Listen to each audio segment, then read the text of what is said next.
last 2 days. Yeah, as we've been like prepping for the stream, like this has been my whole entire diet. Actually, no, I've been eating normal food, but at the same time, this is like my kryptonite right here. So expect me to be eating these throughout the stream. It's my favorite stream because we have snacks now. So I'm like, this is perfect. This is perfect.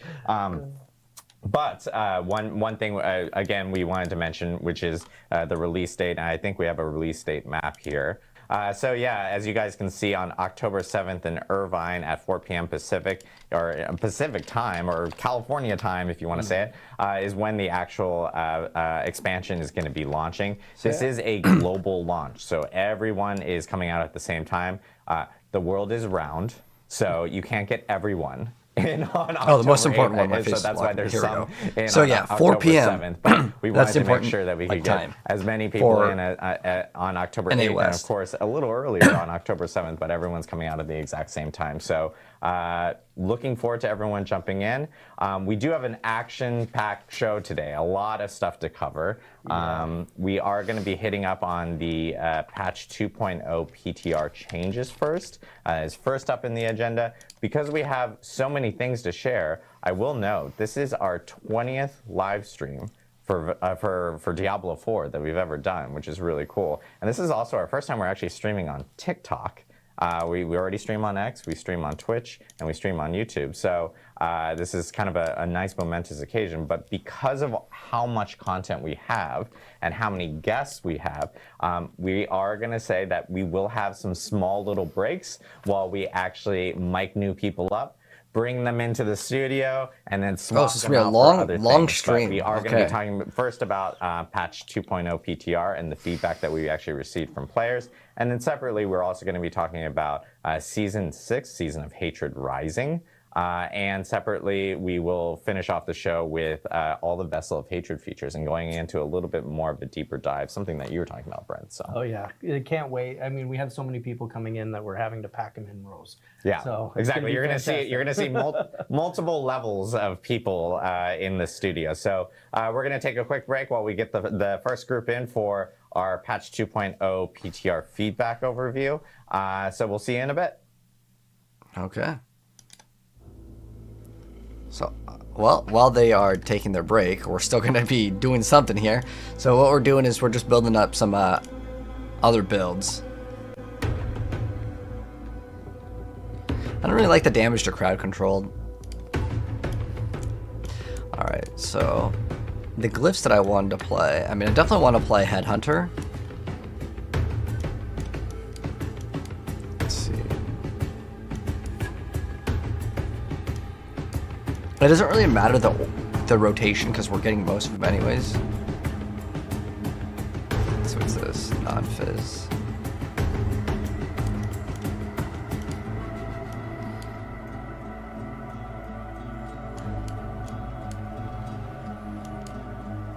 That one's good.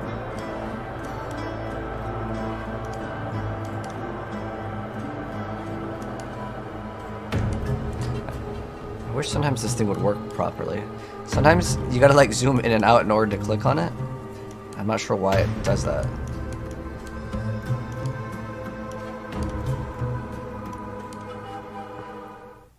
Awesome. I appreciate everyone bearing with us as we get people mic'd up. We're going to be doing this a couple times throughout this stream, but we're here to talk about the PTR learnings from patch 2.0 PTR, which we had earlier this month. Super beneficial. PTRs have been great for us since we've started actually hosting them for Diablo 4. And of course, this one was a very, very big one because we have a lot of big changes coming with Vessel of Hatred in Season 6. But I know we want to jump straight into it. So, Aislinn, I know you're going to start us off and talk about some progression changes. Yes, I am. All right, let's see what the changes are. Yeah, like you said, Adam, let's jump. Oh, you actually, before we do that, sorry. I just realized no one knows who we are. Oh, yeah. I mean, they know who I am. There we go. There. I was just like, wait a minute. Of course, we have some familiar faces, but if you guys want to do quick intros. Yeah, hi. I'm Colin. I'm a lead designer. Hey, I'm Aislinn. I'm a systems designer. Hi, I'm Charles. I'm a class designer. Hey y'all, I'm Anthony. I'm an associate class designer. Awesome. Great. There we go. Now we got everyone settled. Aislinn, do you want to talk about some of the progression changes? Yes, absolutely. So, Adam, like you said, the PTR has been just fantastic for us. It's given us so much data, and the feedback you guys give is just pivotal to us launching in the state we want to see the game in. And, everyone wants to see the game in. And so, yeah, let's talk about it. Let's talk about some changes we've made because of it. So first of all, monster intensity. Something we saw in the early game was people weren't noticing the changes in monster intensity because people were skipping through difficulties fairly quickly. And so we've decided to move monster intensity from scaling over normal, hard, expert, and penitent to scaling over torment 1 through 4, because you're going to be progressing through torments a little bit slower, so you're going to be able to feel the intensity changes, I think, a little more potently. Yeah, there's a bit more jumps, right? Yeah, absolutely. And again, the intensity system was essentially monsters just become a little bit more reliable in their damage. Right. They start to predict your movement a little bit more on the projectiles. It's not a massive change, but it should sort of make the monsters feel a little bit more aggressive and dangerous. Yeah, they just become a little more lethal, I think, ultimately, beyond numerical changes. Second up I want to talk about is one that I'm really, really happy and excited about, actually, is that elites, unique elites, and super elites are 3 different types of elites you can actually fight, if you know that or not. That's the thing. And previously, they all did very different amounts of damage from one another.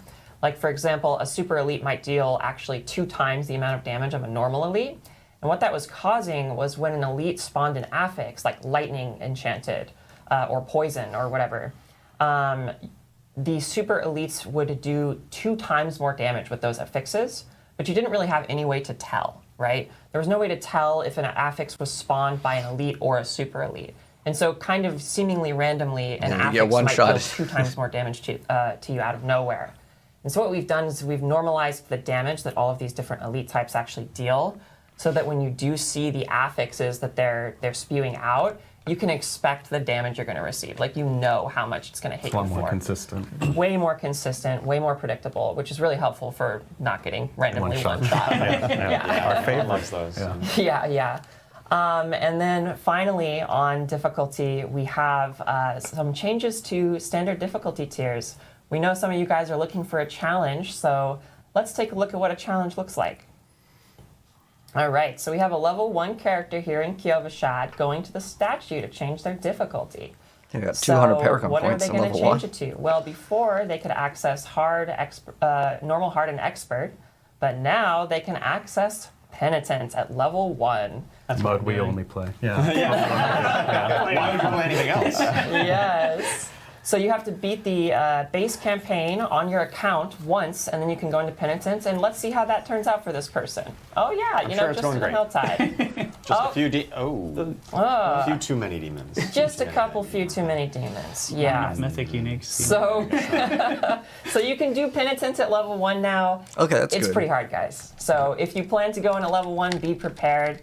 But seriously, we know people really wanted to be able to push their builds as far as they could, as early as they could. Yeah. And That's now you good. can. So 'Cause whenever before you feel like you you're ready couldn't for unlock it, penitent but during your leveling most journey, people probably hop won't in wanna there go on and that see how you difficulty. do. Yeah, I know that was like one of the biggest points of feedback we got during this PTR, which was like, hey, we would like to see if Penitent wasn't like gated way further down the line and if it could be brought in. So it's now available at level 1. Yeah. And as we've shown in the footage, it can be difficult, but I think what's nice is like if someone creates alts and they end up finding a bunch of mythic uniques and stuff which you can use at earlier levels, you then can at least potentially start off in Penitent a little bit earlier and stay with a higher difficulty in that type of way, which is nice. Yeah. Oh, yeah. We really want to embrace like the sort of choose your difficulty that we really liked with the mine cages in season 5, 4, and 5. And again, like to your point, alts just are able to speed run their way to max level by playing at a really hard difficulty. Exactly. So it should feel a lot better. And it feels great to just hop into penitent early, like when you're capable of doing it. does, It's yeah. just awesome. Yeah, we don't We got some more necessarily expect legendaries? Itemization everyone to play changes? at Oh. Penitent. It's really hard to play at It your is hard. Yeah, It is yeah. hard. Yeah, I don't think anyone's going to really you play need, on your that. character needs to be pretty Unless pretty you're good. doing some sort of challenge to play on it. All right, let's talk about some itemization All right. changes. So we got a lot of feedback that once you got to max level, now it's and you were okay, starting that ancestral grind, you were stuck with these non-ancestral can't even go to items 12, for a pretty okay, long so time. this is And we do actually like pretty that, but we know that people Let's want go to check this see for- the journey for those non-ancestral items to be a little punchier. And so we've made some targeted changes here to ensure that non-ancestral legendaries have more, punch to them. So we've increased the amount of masterworking you can put on a non-ancestral legendary from 4 to 8. We are also allowing them to be tempered twice. Previously, both of those values were exclusive to ancestral items, but now non-ancestrals can go up to that. Additionally, we saw that people were going to like the boss ladder, or they were just finding uniques out in the world. And wait, they they didn't tripled? Drop as, it didn't feel like they were dropping as Triple ancestral ancestral. as often as they should have. Right, 'cause Wow, it's so rare. that's Right, crazy. they're so rare. 3 and, times. you want finding a unique, that's still unique good. item to be an exciting moment, and so we've tripled the chance for them to drop as ancestral. And this should help a lot, especially during the boss ladder. You know, when you're killing these uber bosses and they're dropping lots of uniques, a lot more of them are going to turn out to be ancestral. Definitely. And this should mean that once you're starting in around level 60, you have a lot more progression on your equipment that sort of bridges the gap to ancestral. We also heard a lot of feedback that second tempered affix really is what enables your build to come online. And that's what we're trying to do with this system of ancestral, is that you can get your build online, but then there's still items that you can chase that just enhance that build. Right. And we saw that like not having that second tempered affix and not having those 8 masterwork ranks really sort of hindered your ability to get that build online. It's so hard to Yeah. masterwork to 8 Performance anyways, like to be honest. Yeah, no, Because that's the material a great cost point, is because too we don't high want in you the to feel earlier like stages. you have to find ancestrals for your build to function. Hopefully that will also be fixed. And, you know, this change is working towards making that true. Definitely. So you still have those items you can Oh, we're chase, doing but another you can still build, get Nick. those endgame builds online pretty quickly. I'll be dropping it very soon Sure. with gameplay. 'Cause And we finally, can't on upload itemization, gameplay yet. we are adding some scrolls of restoration to the But I'll season have journey. new gameplay early The for the scrolls new of build. restoration are the scrolls of tempering that we talked about at Gamescom. You can use them to reset the tempering chances on an item. And we wanted to add these to the season journey so you could just have a final couple two of stages. deterministic ways to acquire them and use them on your gear.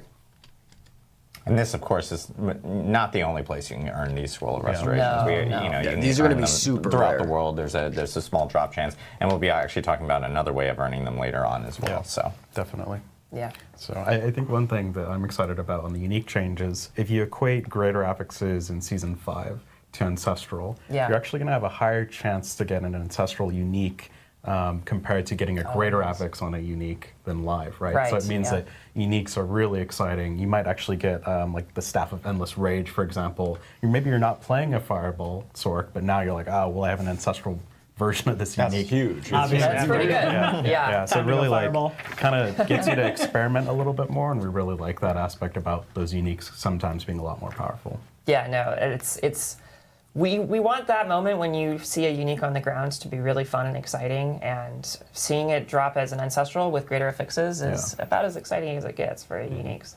That's pretty cool. All right, let's talk about some player power changes based on PTR feedback. So I want to start by framing our goals for Torment difficulties. So Torment 1, we want all content to be available in the game. You can fight Lilith, you can fight the boss ladder, you can go to the Dark Citadel, etc. All these activities are available. Torment 4 is intended to be aspirational content. And what that means is you've already unlocked everything in the game when you enter Torment 1.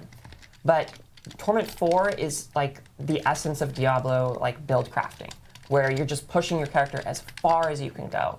And Torment 4 exists for that purpose, for people who want to push their character as far as they can go. And with that said, and the reason why I'm saying this is because we were seeing that people were getting to Torment 4 way faster Wait, and way easier than we were hoping for. They in the moved PTR. back the main And, stat. which is just another great... Okay, that's it's a great big that we did the surprise. PTR. That makes We saw it. Barbarian better. And with that all said, Wow, we've made some okay. changes to kind of keep Torment 4 this, really challenging and exciting thing to reach. Because Barb's the only class that did not get that buff. We've reverted the skill damage bonus from main stat back to what it was in Season 5.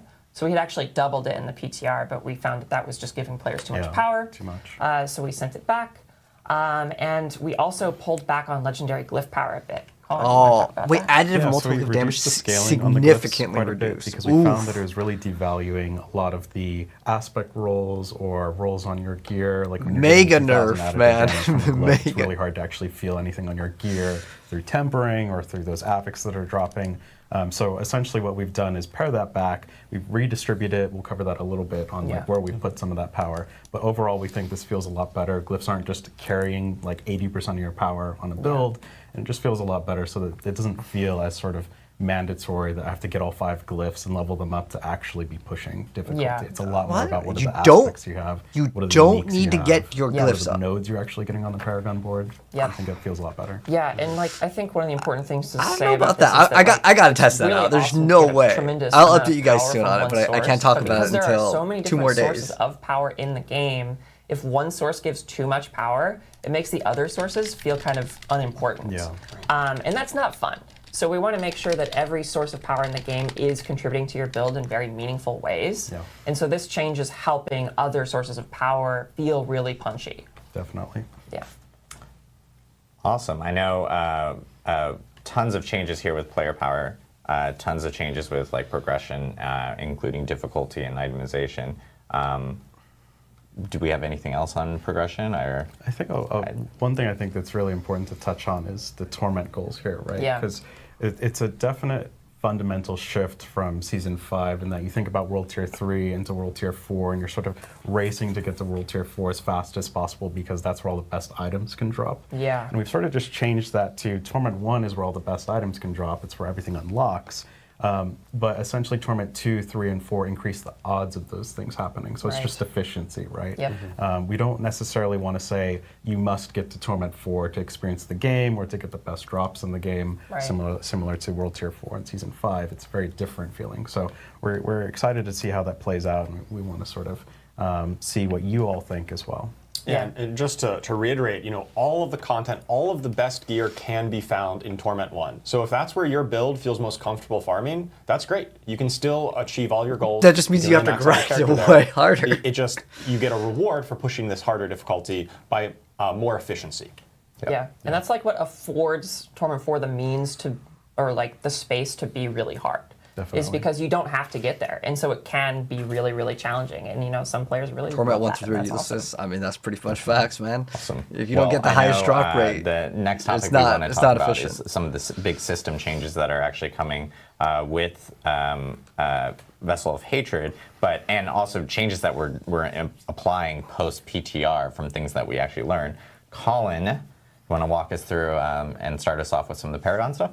Yeah, absolutely. So again, we got a ton of feedback from the PTR, and we Okay, took let's a see. look at Paragon. That was one of the bigger Yeah, changes. that we potion made when we healing! tapped the board. The thing is, just needs to we be feel like deleted, that gives us man. a lot more space to increase. It says the power useless as efficiency life boards and per make the second. choice more about what Life on board hit in you're this looking game. for. It's literally So a what no we've done stat. here is we've added a bunch of normal nodes, so those are things like stats that empower those glyphs to upgrade that legendary glyph radius. We added them. It was kind of sad, like there weren't actually a lot of nodes to flesh it out and sort of build up that Paragon, that extra glyph range that you're going to get from upgrading it to legendary. So we've done that. We added around 8 to every board. And then the starting board, I think we went to like 12 or something like that, just because, the starting board should feel really good with that first glyph.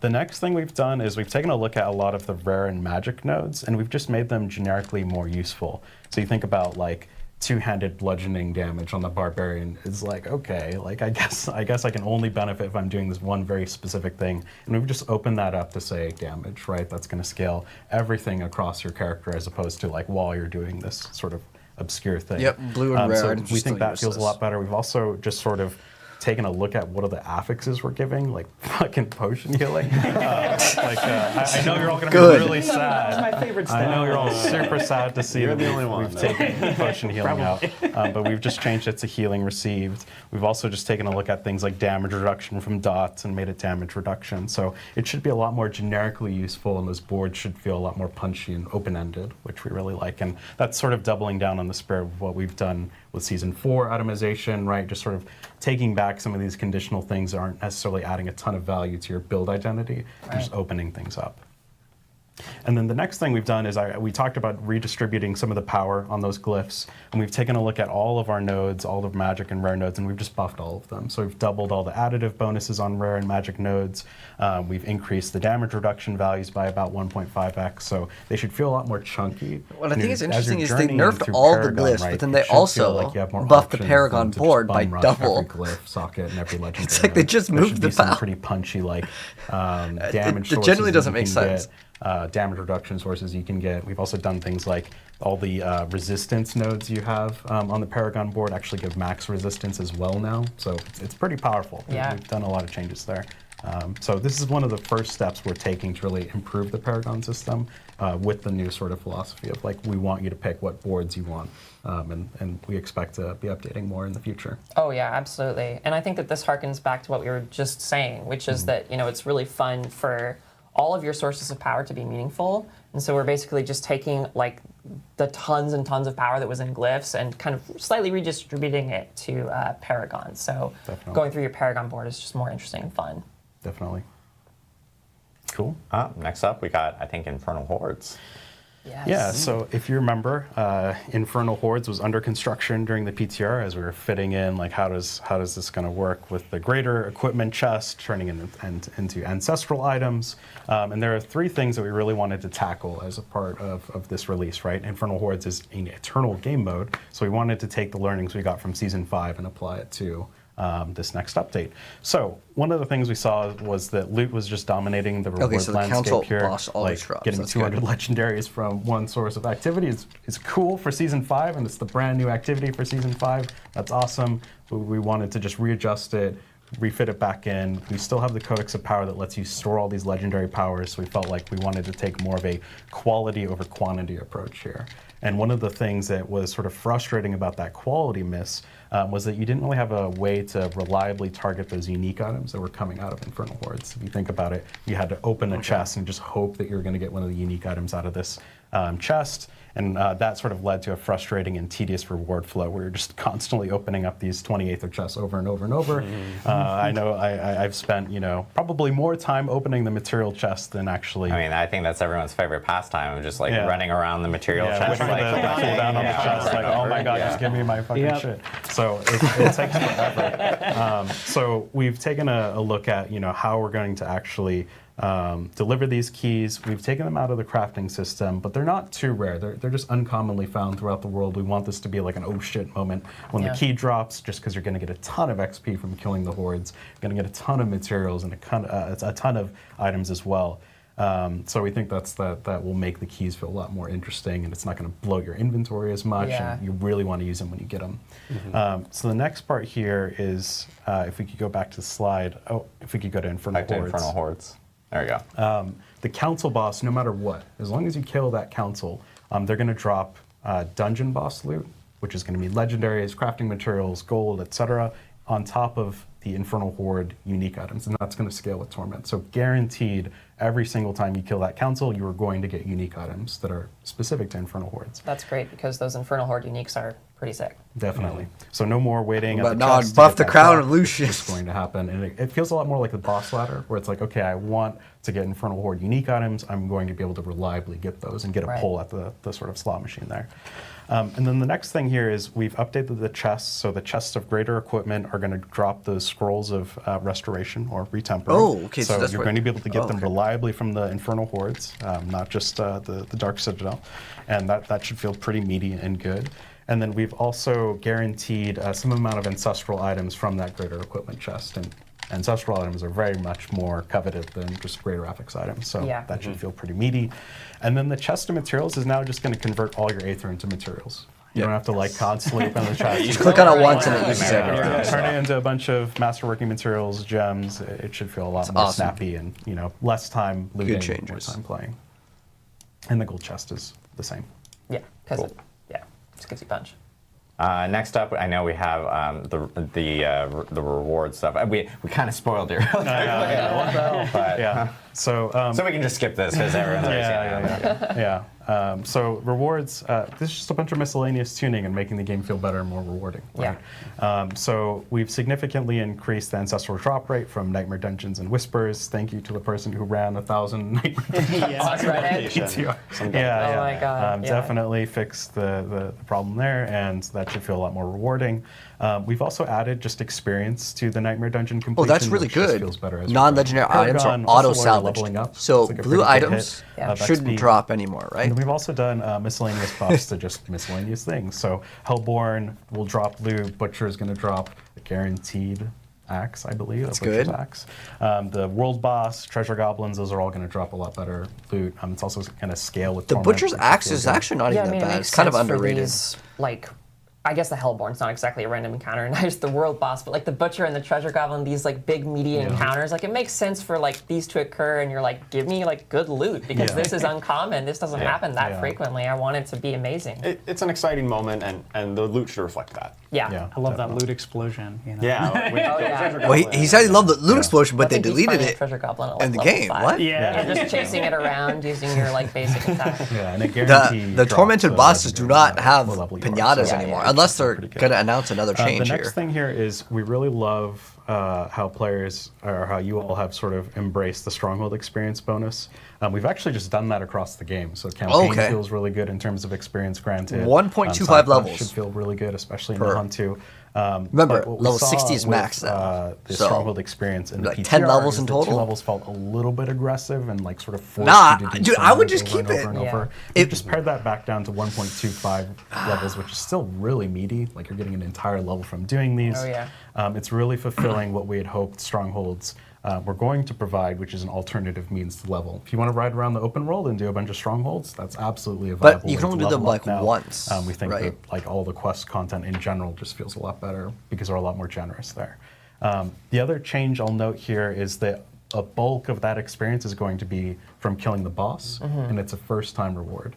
So Right. that means you're not going to be able to sort of, cheese running Strongholds over and over and over. Thank you, Rax, Yeah, for showing that with your friends yes. from your chat that did that in 20 minutes. We Yes. we World most definitely record. watched. Hey, it was a good video. Yeah. I mean, in all fairness. Cool. And then the next one here is we heard a ton of feedback that rare and magic items just felt like they're adding a lot of noise to Torment. We're dropping a lot more of them. Now they just get auto-salvaged in Torment. Hooray. Get 'em outta here. Yeah, get them out. And then the next one is just a nice quality of life. The Paragon glyphs now drop from the pit. So, you're yeah, getting a bunch of pit legendary runs. You're also items going to drop. be getting glyphs. It just means you don't really have to like go out and do other things if you have a bunch of keys for the pit. Yeah, I mean that's really nice too because theoretically you could enter the pit and not actually have a glyph, but now Yes. you will. So Yes. you can find one and There you level go. up if that's what happens. Awesome, and I know last but not least we have kind of itemization crap. This is Cool, okay. some big stuff here that I know will excite players for sure. Yeah. So one of the things we've heard a ton. Well, you get from a random the ancestral- player base and ooh, you all 2 is that, sparks gets you a I mythic? wish I could make a mythic unique deterministically. If I do everything in a season, if I kill Uber Lilith, if I do the season's journey, I want to be able to get a mythic unique. And we saw this as an opportunity to essentially create an identity between the rune crafting of mythic uniques and the blacksmith. We moved it from the alchemist to the blacksmith version of crafting mythic uniques. So now what you're going to be able to do is you're going to be able to take 2 resplendent sparks to the blacksmith and get a random mythic unique. That means no matter what, as long as you do everything in the season, you're going to get a mythic unique. And if you take those resplendent sparks and you decide, I really want a specific mythic unique, you'll be able to take a set of runes and actually pick which one. Right. And what that does is the runes are a lot more flexible. They can be traded. You can also get some incremental So you progress, basically right? can Because trade they drop a lot mythic more uniques then. frequently than Wow. mythic unique or sparks in general. So what this means is you now have 2 really clear means to sort of target mythic uniques, and you now have a guaranteed way to make a mythic unique at the end of a season, which we think will feel really good. Something that's kind of cool about that is that it gives runes this like intrinsic trade value, which I kind of love. Yeah. Like they have this big purpose towards crafting one of the best items in the game, which is really cool. Yeah. I finally can get my Starless Skies. Yeah. Right. Cool. And then the next one here is you're going to be getting a lot of salvage and torment. because everything's getting auto-salvaged. Yeah, So we it's gonna be figured, very you know, nice. we should probably give you some purpose and value to that salvage. And now you can take it to the blacksmith and forge random legendary equipment at the blacksmith. Yeah, this is huge. I love this change. And it also has a chance to be unique. All or really good mythic, changes. And sometimes ancestral. So One sec. it's definitely a great place to dump all that salvage, excess salvage that you have. And then the next one here is more just sort of a quality of life and nicety. We added runes, and we're putting way more sockets on gear. Yeah. We've just allowed you to add sockets to gear with just the general salvage material. You don't need scattered prisms anymore. Scattered prisms are required for ancestral items, and that just essentially means, you know, I'm missing a socket. You can pretty easily add one. And then the next one here is mostly quality of life for alt characters, but the jeweler no longer has a level requirement to engage with the jeweler. Previously on the PTR, you had to like trade gear to your main character, add a socket. It was super tedious, and we just made it not like that. Awesome. So tons of big changes coming across a multitude of systems within D4, thanks to a lot of great feedback that we got from all the players within the community, content creators, etc. So thank you guys so much for that. Thank you, Colin, for walking us through that. Next up, we want to talk about some of the class changes and everything. And Ooh, so okay. Charles here is going to walk us through it. Nice. Yeah, I'd love to talk about some of the class changes that we saw in the PTR. Once again, I wanted to thank all of the players who gave a lot of detailed feedback, a lot of data on how classes were performing, all the different builds, and the new items, new effects, and all that kind of stuff, new skills. It's been really helpful in helping to make sure that we make all our class designs as fun and engaging as possible. I do want to say that this patch is huge. There's lots of changes. As I said, a lot of new class stuff, but a lot of new system stuff across the whole game. And so we do expect some level of volatility here, and when a lot of things change, there's a lot of unknowns, and so that's just the mindset we're approaching this patch with. And what I'm going to be talking about here is not a complete detailed list of everything that we've changed from the PTR to live. It's just kind of some samples and kind of talking through Come up our with patch learnings notes and what hopefully we today, saw too. on the class design team and what we're thinking about. And so make sure you check out the full patch notes once we're done with the stream. And also, if you, a lot of the changes came in the PTR initially, so definitely check out those if you're unfamiliar, because there's tons of class changes there as well. Oh, yeah. Yeah, dude, the So, video is like starting with the an Barbarian, hour long of patch notes. We generally Oh, okay. saw that Barbarian class was a little bit too Barb. weak on the PTR. And Ah, I think even on Barb. Season 5, Barb I think buffs. it's generally considered a little too weak. Historically, though, it's been one of our stronger classes, but in recent seasons, it's fallen a little bit on harder times. So a lot of our focus here is buffs to some underutilized skills and legendaries and uniques. So we've got updates to Upheaval to make it just a little bit more punchy, hits a little bit harder. We've got updates to some of the uniques that talk to other core skills, like Hammer of the Ancients and Double Swing, to give them a little bit more damage boost as well. And finally, there's a buff to the Martial Vigor passive. That is a passive in the skill tree that gives you some damage reduction from elite enemies, including bosses. And it might seem pretty small on paper, it's just 4% to 6%, but for every skill rank you have in that, you get that much more. And really, when you're fighting the late game tormented bosses and high torment tiers, it's going to be a pretty noticeable amount of survivability against those boss fights for barbarians. Yeah, those passive skills add up really quickly when you start getting a bunch of ranks in them and stuff, so for sure. Absolutely. Moving on to the Druid, we also But think the there's Druid there's no was a little nerfs, bit on right? the weaker end of the classes. They didn't nerf the I think thorns. there's a few They bugs didn't on the announce PTR any that nerfs. we're addressing as we go live, where some of their effects, specifically in the Paragon, and some of the key passives weren't quite working exactly how we intended. So they might have been a little bit weaker due to that on the PTR specifically. So we're definitely addressing those. I also wanted to talk about Nature's Fury. This is a key passive that whenever you cast an Earth or Storm skill, there's a chance to cast the same skill to cast a skill of the opposite type.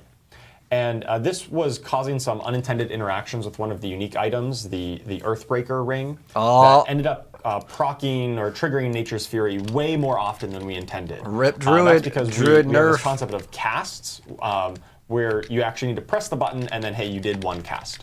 And whenever we do something like auto casts, which is like, hey, I triggered a free skill with Nature's Fury, that shouldn't kind of recursively trigger or trigger the other effects that are looking for casts. Crone still but in wasn't that particular enough. interaction, it I was, tried and that. so we have It's fixed still that bad. interaction, but then thrown some pretty big buffs to those items and the things affected in that build. We still Well, expect those. where's the kind of things, rabies especially buffs? landslide builds that use this a lot to still be very powerful builds going forward. But we just didn't want that one particular unintended interaction. Oh, Lust for Carnage isn't bad. And that kind of actually. overshines, all the builds, right? When you Yeah. have like one build that's, crazy over, the top. So Exactly, yeah. Especially whenever there's one build that's so dominant, that it really makes it feel like, hey, I'm playing the class wrong if I'm not doing this. And that's not something that we want. We want you to be able to play all the different ways of playing the classes and feel like it's a valid and viable choice to compete or to complete the game. So basically, you want to play Some of the other Werewolf changes with on crit. Druid as well. We've got some updates to Great Staff of the Crone. This is one of my favorite items that lets your Claw and Storm Strike build kind of synergize really nicely. We've got just a lot more damage on Werewolf skills through the Lust for Carnage Paragon node. Basically the same functionality, but just added 50% bonus damage there. Here's just 50x. Like, that's so particularly massive, falling though. behind. And an update to the Untamed Legendary Paragon node. This is the new one that talks to companion skills. Previously, it just gave skill ranks, which kind of fell off as you got a lot of skill ranks. Now it's just multiplicative damage, and I'm really looking forward to seeing Companion Druid. druids. I want to make a Season Wolf 2 Army with the Druid new key again. passive. Maybe it'd be All kind of right, fun. moving on to the Necromancer. So the Necromancer is a class that I think we saw a lot of variety for like blood, bone, and shadow builds. A lot of Blood those Wave were is the competing very new well. thing. But a Necromancer is really all about minions, right? And unfortunately, we saw get minion some builds good really minion falling buffs. behind. Yeah, from dude, where they're we want. so And bad we know now. that minion builds are like the most appealing part of a Necromancer. Yep. And so on the class design team, we're really committed to making sure that minion Necromancer is good. And we're going to see some massive buffs to this patch, and we're going to continue monitoring to make sure that the minion fantasy is really a powerful and compelling one. We also saw that Necromancer was one of the squishier classes. It had a little bit less defensive oomph than we really wanted. And so we've made some updates here to Reap. It's going to give a little bit longer damage reduction, just makes that a little bit more usable for that function. Same with Necrotic Fortitude, gives a little bit more barrier. This is kind of a passive barrier generation, so just a little bit more survivability in that late game. And then the rest of it here is just talking about minion buffs, right? We've got Kalen's Edict, the key passive. This is going to, previously it just gave you attack speed for your minions. Now it's also going to give you bonus multiplicative damage for all your minions. Okay. A bunch of the legendaries Nice. and uniques that talked to minions, like Ring of Mendel and Shade Mist, that damage is now properly attributed to your minions rather than the Necromancer themselves, which means if you have bonus Golem damage, for instance, and your Golem triggers Ring of Mendel, it's now going to benefit properly, and it's going to be multiplied up by those multipliers. Okay. So Hopefully minions will pretty be big much buffs better. for those legendaries and uniques. yeah, that's a lot of power for sure. Oh, absolutely. So moving on, we've got next class, we'll talk about the Rogue. I think the Rogue in general was performing pretty well across the board in the PTR. I think we got a lot of positive please, feedback. no Like, hey, nerfs. yeah, Rogue feels great. Like just, Spin to win. yes, spin to win. Yeah. Yeah, but Dance of can we Knives keep skill it- in My favorite particular. build. Yeah, can we keep the Dance of Knives I was with really it in happy you? with where That's Dance of Knives big question. landed, as the new skill. It found a lot of use in a variety of builds, and people have a lot of fun playing with it. We did see. notice a little bit of the melee focused builds with Flurry and Twisting Blades falling behind just a little bit. So a few of our changes here are focused on enhancing the legendaries that talk to those two, Encircling Blades and Blade Dancers. In terms of key passives, we saw Victimize did have a bug that caused its damage scaling to be higher rip. than intended. And so we have fixed that math calculation no. on how it kind of scales damage based on other damage. Because it was really just a little bit too dominant. And now we think with this update, it'll still be a competitive choice, but it won't completely outshine every other key passive on the Rogue. And some nice little buffs here to Rain of Arrows, just to make it work a little bit better with imbuement skills. Love me some Rain of Arrows. It's a very flashy skill, especially with all those colors with the imbuments on it. All right, and finally, the Sorcerer. The Sorcerer was definitely the strongest class I think we saw on the PTR by a fair margin. Just a little bit, It was quite strong. People were having a lot of fun with Sorcerer builds, especially with the new key passive Enlightenment. And Enlightenment had an issue where it's all about alternating skill casts. So, okay, you cast a fire skill, you cast a lightning skill, you cast a cold skill, and you get these stacks really quickly. Unfortunately, it was stacking up unintentionally from some of those auto casts that we were talking about earlier with Nature's Fury, where when you trigger bonus casts from like unstable currents, it was actually ramping up the Enlightenment way too fast. And so we fixed that interaction, but we think despite that, Enlightenment is still one of the strongest key passives of Sork. So it's just brings it down a little Sork bit. didn't have a good but key we still pass. think this is going to be a really powerful and compelling new key passive to play with once we go live. 2 other changes here with the Flamescar and Oculus uniques. This is kind of adding in this chance to deal double damage affixes for Incinerate and Teleport respectively. This harkens back to what I talked about on the PTR stream, where we're adding these multiplicative damage bonuses into tempering for weapons. And of course, we can't temper onto unique items, but for a lot of the unique items that are about very specific skills, such as Flamescar and Oculus, we've taken a pass to add in some of these affixes that enhance those skills in multiplicative ways to really make sure that Incinerate gets the same benefit from using that unique as opposed to just a legendary that you would temper this affix onto anyway. It's a massive buff. Yes, absolutely massive. Size is like, good. I like pull out a ruler. Like, is it actually? Is it working? Yeah, Incinerate size and Teleport size maybe not the most compelling affix. Now you just get some of this multiplicative damage. If somebody wants to make an Oculus build where most of the damage comes from Teleport, that's going to be awesome. We'll see if you can manage to make that work. I'll be honest, Yeah, I I love tried that it. idea. Oh It's my God. still I already pretty have a build rough. Page saved. Even with double damage, Yeah. I don't think it's going to be like top So tier. yeah, but once again, I I hope just I'm want wrong. to thank everyone for all the great Oh, feedback. is that it? We Is that on it? the class design team in particular are always reading and listening to feedback on how you're playing the classes, what builds you're finding fun, what things are over or underpowered. We listen to it, we read your feedback, we watch the videos that you make. We really appreciate all of it, and it really helps us to make the game as best as possible. Awesome. Thank you so much, Charles, for walking us through all the changes coming for class design. It's actually not all the changes that we saw right here. As Charles mentioned, It's going to be some we do big have patch patch notes notes. actually I'll going make a live separate video, after but we're the at like stream. 44 minutes. And I will caveat, you will see 2.0.1 patch notes, and you'll see 2.0. All right, what I'm going to do for this like YouTube video though is I'm going to go ahead and cut this part right now because they're probably going to be talking about some sort of like other endgame activities and stuff. So I'm going to keep this one a little bit short. Well, at least it's 44 minutes here. But we'll do this for part 1 and I'll upload more if there needs to be. But it looks like they're probably signing out of this part.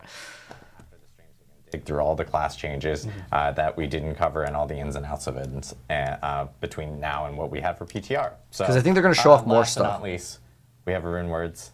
So I think we're going to jump straight Rune into it. word So- changes, guys. Let's check this out. Absolutely. This is important. So, Because again, a lot of them were kind of weak. Awesome feedback. We like, got lots of different things. That You came ran in, Ohm, and we've heard and multiple Yom. times in That's couple it. different things with the rune words that really just people kept repeating over and over again. Really, mostly stemming down to 2 major issues with the whole system.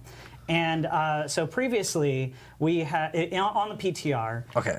We had the legendary runes that were a lot stronger, because you want to reach that point eventually to where you get the powerful runes, and then you play the game that way. Well, that was kind of outshining a lot of the other possibilities and like the idea that we had. All with the runes where should be you're competitive. Mixing and matching, Wow. creating different combinations. So what we are ending up doing now is we are taking that top end and we're going to bring it down. And then on the flip side, the second thing that we heard a lot of is those bottom runes. I don't want to say bottom runes. The magic and rare runes that you find a little earlier, especially those runes of ritual, where those are the ones where you're actually like doing things to gain offering to then invoke those runes of invocation. So I don't those think they're towers changing that the you whole have. systems. Those were intentionally a bit lower so that you have some progress, but it felt like when you get them, it wasn't enough. You didn't get to really feel those runes happen and pop off when you get them. Takes too long so in earlier on the other stages, side, for sure. we are taking that bottom end and bringing it up. So together, we're kind of, I don't want to say flattening out, but we are making it a They're lot nerfing more the good options ones for and then they're players buffing the bad ones. That's the best way to put it, but I guess really he have wants it. choices throughout your whole journey another word. rather than just a linear, get the stronger one and then obviously it's stronger. No, I did still get what the this will stronger also do, and the focus on this is to also make those utility runes really, really potent and really pop off, and a lot more visual things. I mean, I gotta see these numbers and then finally, we removed a couple runes to make that weren't judgment quite here. meeting our expectations. We have this thing that we say every once in a while, which is like condense the fun, and we want to make that like the ideal situation where we have the runes that we have are the ones that are cool and fun, and not like over bloated with just a bunch of things that don't always like meet those expectations. Yeah, we want you to have lots of options, and we don't want individual runes or effects to really overshadow everything else. But that does mean that we want to make sure that all the options are really compelling. And so ones that aren't meeting our bar, we just would rather take them out rather than leave them in. Yeah, Yeah. absolutely. I think we're always going to be adding to the rune system. Of course. Right? So Yeah, we want to leave yeah. ourselves the space. We didn't want to water down the pool with things like the lightning bolt effect rune. It's like that didn't really have, it was an evolutionary dead ends. We didn't I'd rather necessarily have any way to juice that up. bad one than nothing, we 'cause want you one could of maybe rune make drops something where out of it's feel something like, bad. oh, this is a new toy I can play with. But right? It's that's important whatever. that every choice in the rune system is meaningful. Like every possible rune you can take. I or still think there's combination, terrible there's something ones, there, though. right? Yeah, you want to feel it for sure, and it doesn't want to be something. But that, we'll see what we- you just like. Oh, I got this rune, and it's like, well, let me find. We see another when one. they show off the newer numbers. Okay. All right, so here's some examples of some of the big outliers. We heard lots of feedback around these two, especially. rip. That Ulm is Warcry rune. so much worse so now. While And was it made giving it cost berserking to more. everyone, it was a big power bonus. And so we're said- going to I said that, Ulm and Yulm. by just it's no longer going to give. And they just that, nerfed the best ones. That enhanced. Why would they version. do that? It's just the baseline version, so it no longer gives berserking to all players. Just make it That doesn't mean exciting. still works for I don't get why the barbarians, Diablo because 4 that team is their skill. They consistently should still does this be with able their to stuff. They gain make that something power cool like as the they Crown of expect. Lucian, and then they just And then ruin it. Down with the Yam, which is that Druid Petrify. The rune itself is not changing. What's actually changing is on Druids themselves, their ultimate there is no longer going to give that critical bonus baseline. It's now going to be the enhanced version. So if you want that as a Druid, you can still get that big, powerful critical damage bonus. But now that baseline is going to be that big stun, that big AoE moment that you see everything on the screen freeze, and also just juice you up with a bunch of resource. And this is general like class resource. So unlike what it'll say for the Druid is it says their spirit goes up. On the rune, it says it is your resource, so everyone Okay, that's gets this actually huge, a nice big buff moment where you can for a lot kind of different reset. builds, So- potentially. So if I'm a sorcerer, it doesn't generate spirit; it generates mana. For me. Yes, It'll give you you, mana, yes. yeah. You don't Okay. just get See, a second that's a good bubble. change, but the fact that they nerfed like the best one, Yeah, that'd be weird. it's just disappointing. I don't know why they did that. I like that this puts a lot more emphasis on the utility. of I runes, also which is want to sort of rework what Enigma, we've just been straight up originally teleport. intending, right? Not No, every I have to choice is move, going to be a multiplicative do damage something. source. So you should have a lot more options. It's more focused on But utility. okay, Yeah, genuinely, absolutely. like Stealing other Yom classes' good change, power. Om Obviously, terrible. multiplicative They made it damage cost is probably more the and single make it strongest thing you can worse. do in an ARPG. And just when we noticed these ones were really those ones that are overshadowing every other option, we still think those will find a great niche for the builds that want it, but they won't be the only choice that no one else can use anything else Yeah, for. absolutely. I think you should just buff the other ones and never All nerf. right, But so here's some examples. Again, I want to preface, this is not all of them. There are a bunch of changes. You guys will see them in the patch notes as we had already talked about. the but wolf does 0 some of the damage, big so ones none of the that, stats I wanted matter. to show off here. I tried make it with so minions. Spiritborn Vortex, It's so that's the one bad. that pulls everyone in. I you wish it group was good. everything together. That is going to be almost.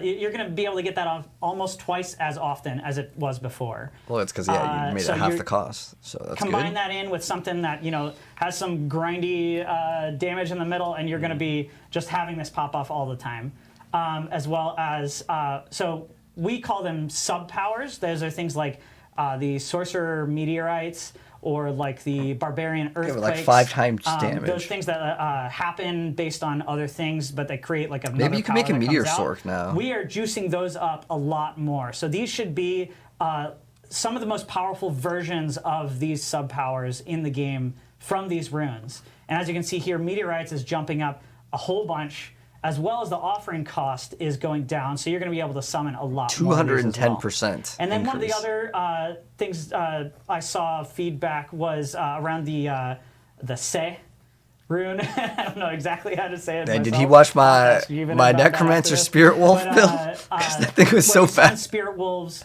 and they didn't feel as No, they do 0 damage. Like, they actually, didn't it's feel so as bad. impactful because their AI was not as poppy But- as, like, say, the Necromancer's minions running around a lot more quickly. So we adjusted that. Maybe it only and, works for the Druid, but, so like, we're gonna have I a video wanna try to coming up make here a, in second, and we can see minion one. So now you're gonna summon those wolves. They're gonna pop up and do their attack. And if you jump to the next pack, they're going to jump forward. Oh, Except that's this is cool. going to happen a lot more frequently than before. So now if you, say, fight that pack, jump to the next one, every time those wolves are going to just keep jumping and keep leaping. And this works in ranged as well. So if you're fighting some enemy over here, It's to an the interesting left, showcase and to you make fight, rogue with you wolves, attack but them, your wolves are going to jump immediately over there. if it And then actually you switch works, to this I other will be group on the impressed. right, But my guess those is wolves it's are going to gonna be jump across the useless screen unless because it's we've really also like increased, on easy that difficulty. aggro range as well for that. Yeah, So I feel a hopefully lot more it will be cool, responsive though. and like even in that clip, we saw them jump into the pack at basically the same time we did, right? Yeah. They are right there with you. They're not lagging behind, and Right. and that's good. That's always like the worst feeling when like, hey, some of this thing, where are they? What are they It's doing? like they're back lagging there a behind. mile away. They're no longer lazy dogs. They're, Yeah, they were tired. They were tired. Tired little pups, you know? And then here's some examples of those runes of ritual. Again, those are the ones that are generating this offering. And so these are mostly going to be changes to those magic and rare runes, where we've taken that offering they give and we've really knocked it up to be a lot Yak's got a closer big to where buff. those That one's actually legendary not that hard to use, versions of especially these with are. Spiritborn, And that should with the hopefully giant give us a this, lot more shell. options when it comes Yaks to is gonna be deciding actually which pretty good, combinations of guys. Which runes that we are using, so. It also just Actually. means things are a lot more reliable. Like you're actually getting procs way more Yeah. often with these buffs. Wait, hold Yeah, on. I'm actually going to to cheat and I'm see going to the go back. deciding- So it was offering gained increased from 2 to 5. Okay, Which so it's like one happened, pretty. right? See those pretty effects nice happen buff. a little bit more often. Yeah, so tons of rune changes that are coming. Any more rune changes? 'Cause I and wanna make one video as, dedicated towards this. Anthony mentioned, there's way more details Oh, in okay, the actual okay. patch notes So I'll have to wait. themselves, so people can check that out after the stream, along with all the class changes, the system changes, the Okay, yeah, progression I'll just- changes. It's all detailed out there for players specifically. You know, I had one thing because I think we might have forgotten it, and I'm very concerned about monitor violence. Oh, yes. We heard a lot of people wanted to punch and punch their monitors. Oh, that's right. Yes. When you get a greater affix on impairment resistance. So Oh, as yeah. monitor enthusiasts, we've just removed that from the affix pool. Yeah, can we move life on hit? Please don't less punching of monitors. Life per Save the second. monitors, please. Okay, I think- and one thing I do want I think to that's call out on wrapping RuneWorks, this we up on actually, RuneWorks. funny Oh, wait, enough, hold we on. got a lot of feedback about players saying like, hey, we noticed like different art on some of the classic runes that they may have seen from like back in D2. That art has been updated to match what you saw in D2. So Okay, cool. So they're changing the way that the runes That's look. cool. yeah, That's the new shout rune out system. To the history of runes there for everyone. So Okay, cool. That's probably thank you gonna guys wrap it up. for, Okay. jumping That's gonna into wrap this. it And up. I will say like this team. I'm curious to know, what do you guys think about the new rune system? Do you guys like it? I mean, we are getting some nerfs and there are some buffs. I think they should just buff them all, just that way no one is upset. That's my personal take on it, though. Patches, hot fixes. We're going to be paying attention to the community and hearing all the So feedback is there that gonna be players more? have, and we'll be jumping on More a lot stuff? of the big things that we do notice and we do want to jump like kind of address. So I think they're supposed to also show some other stuff as well. Our cadence is going to be quick. So do expect that. We'll be posting all notes, all hotfix notes, etc. Whenever they do come up. So thank you guys again for joining us today to talk about the PTR learnings. Next up, we actually are going to start talking about the next season coming to Diablo 4, which there is we go. season 6, and that will actually start with the launch of Vessel of Hatred. We're going to do another quick mic swap, musical chairs thing. Maybe we turn on Benny Hill music or something like that. But we'll be right back here with there's our that next Benny group Hill. to talk about season 6. All right, so we'll go ahead and where's that lifelong file?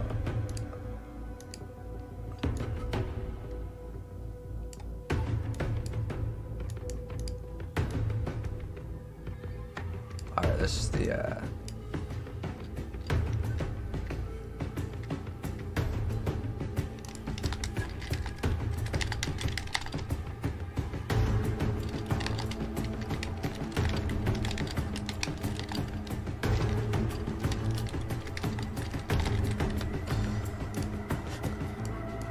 All right, so now we just gotta wait for a minute.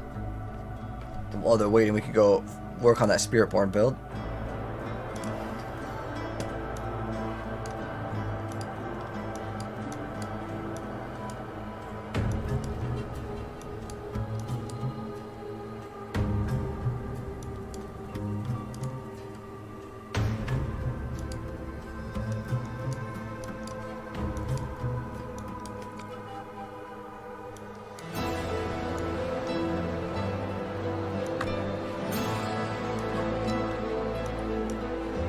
I think I'd rather get this thing first.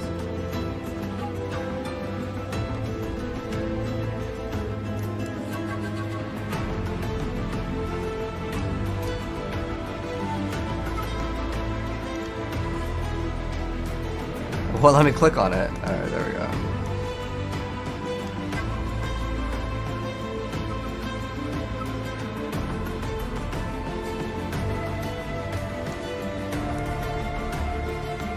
Someone's got extra int and strength. They have like no willpower on any of these.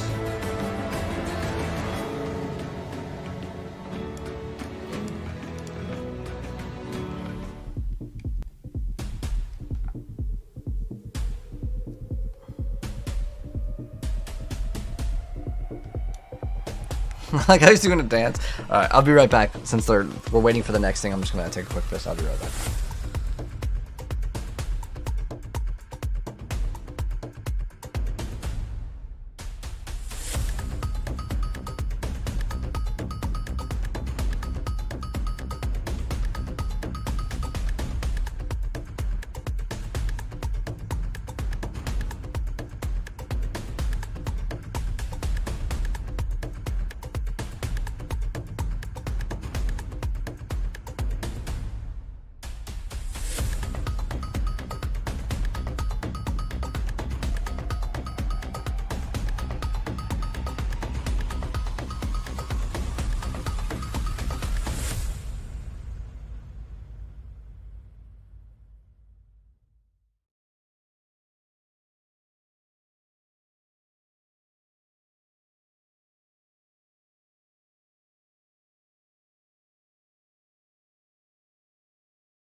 All right, we're back. Sorry for that. I'm glad you guys got to watch Dancing Demons and everything like that and see our release date map. But we're back here to talk about Season 6. This is the new season coming with the launch of Vessel of Hatred. And I'm joined by this wonderful group here. Brent, who we already know, our game director here. But Tim, Don, do you want to introduce yourselves? Yes, my name is Tim Ismay. I am one of the lead producers on Diablo 4. I mostly work on seasons.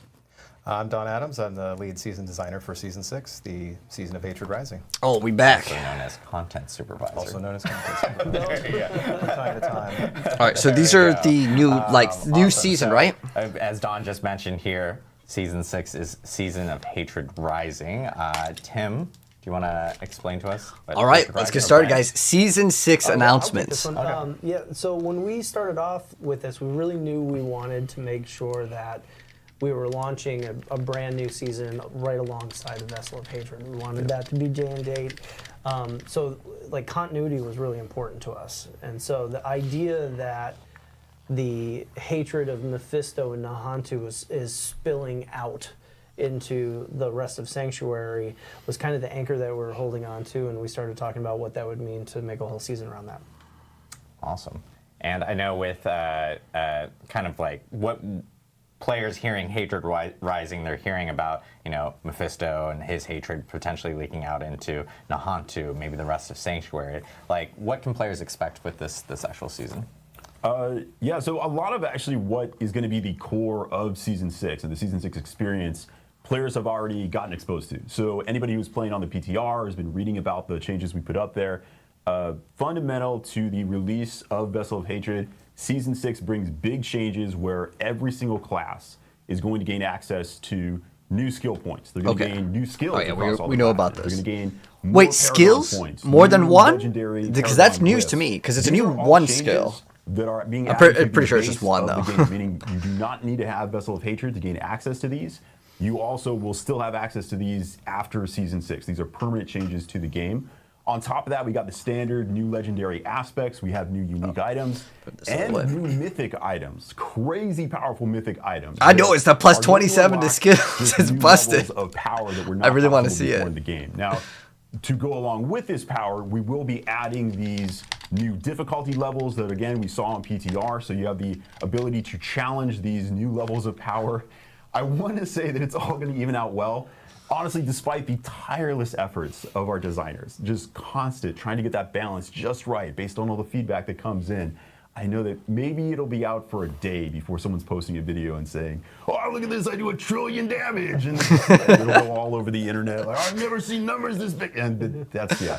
But we tried to get it there. You're going to see crazy builds. Those are going to link into new difficulties that were never there before to try and all this new content.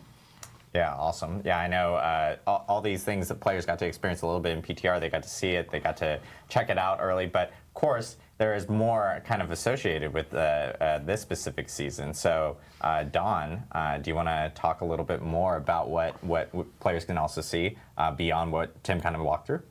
Yeah, absolutely. So, as we mentioned, this is the season of hatred rising. So we really wanted to theme it around Mephisto's hatred creeping out of Nahantu and into the rest of the world. So let's go ahead and take a look at our visual aid here.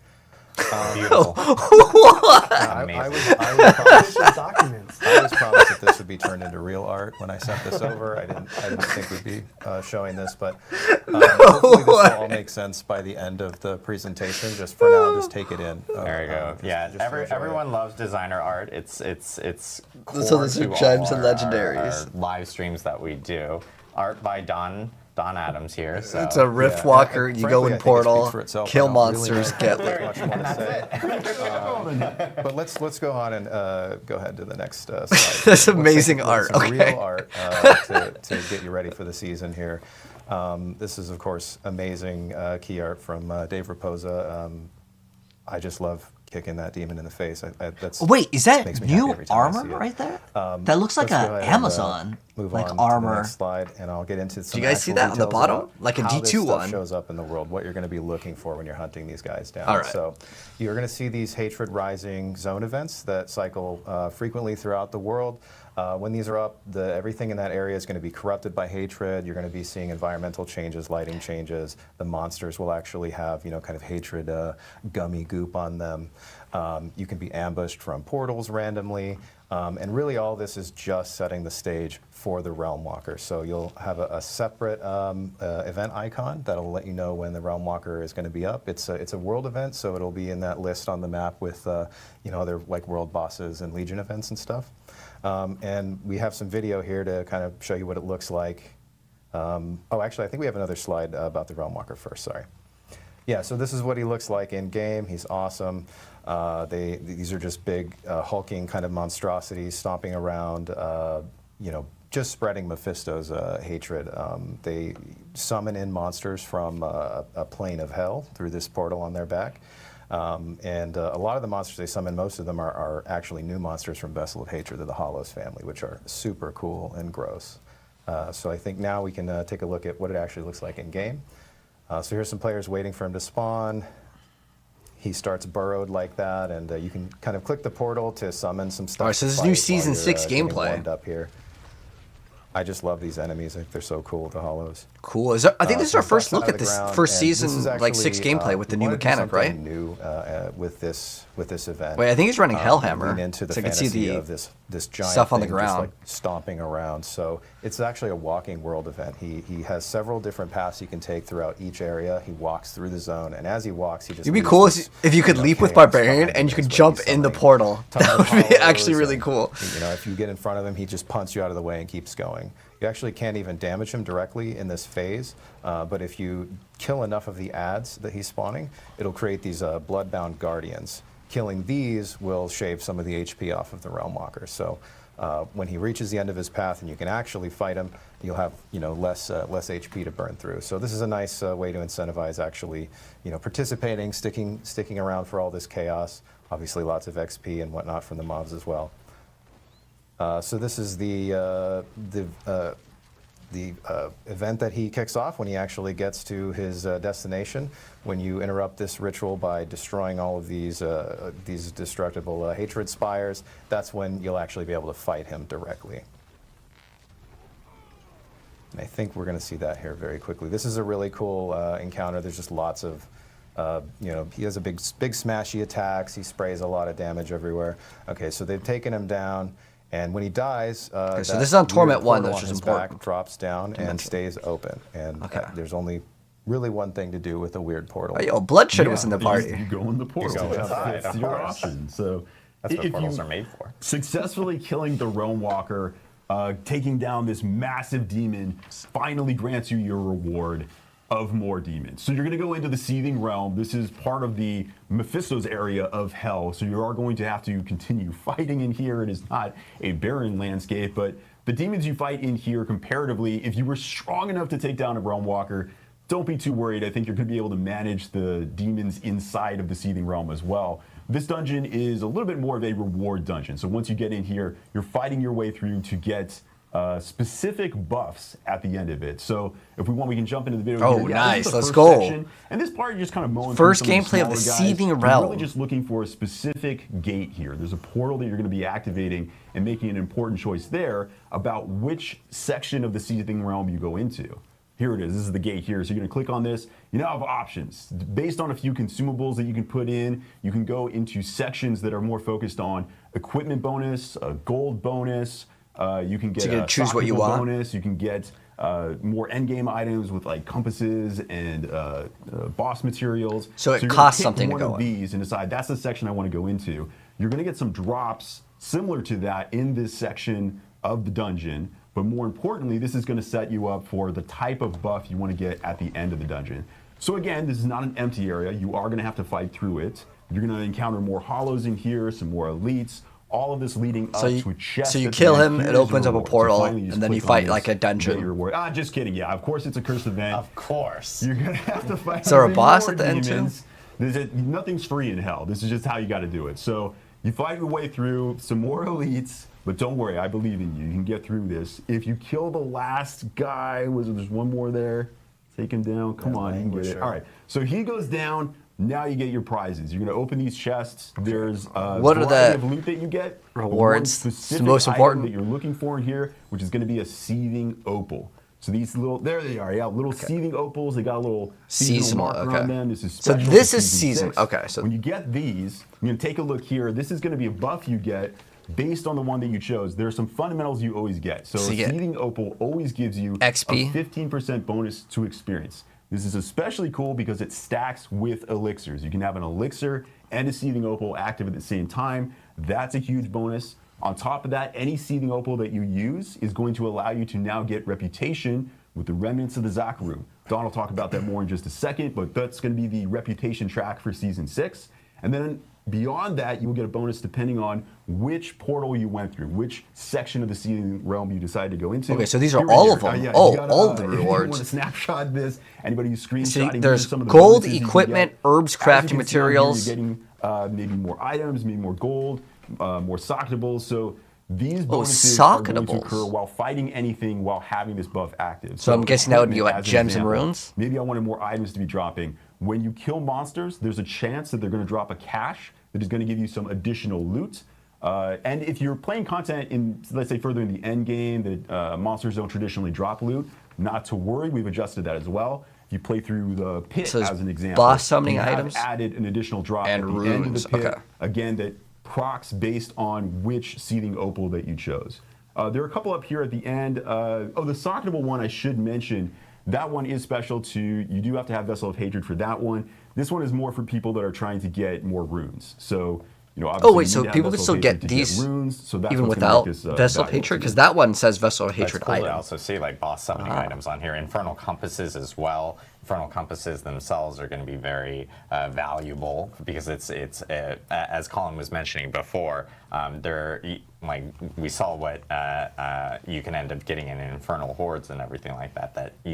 It's just another opportunity to get more compasses for getting in there. Yeah, Seething Opal of Torment, I think is great. I think that grape-flavored opal is going to be very popular. The grape one is going to be pretty popular. And a question I just quickly saw, because you mentioned stacking with elixirs, does it also stack with incense?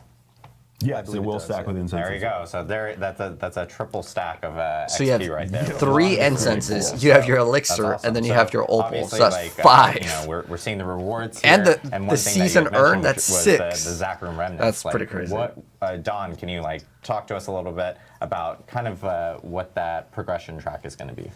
Yeah, sure. So these are the Zachroom Remnants. You've probably seen these guys in Hawazar. These are the Crusaders with the rusty armor that have just been kind of bumming around since they failed to find Akarat's tomb. They have a very personal connection with Mephisto. He of course destroyed basically the Zachroom Order many years ago, and at this time they're still just not really ready to stand up and fight this at full force. Right? They've been dealing with cultists, and they're just not at their full strength. So. You'll meet this Crusader right at the start of the season who will give you a very simple intro quest, basically, to guide you to kill a Realm Walker, clear a Seething Realm, and he'll be your point of contact for reputation rewards following that. So,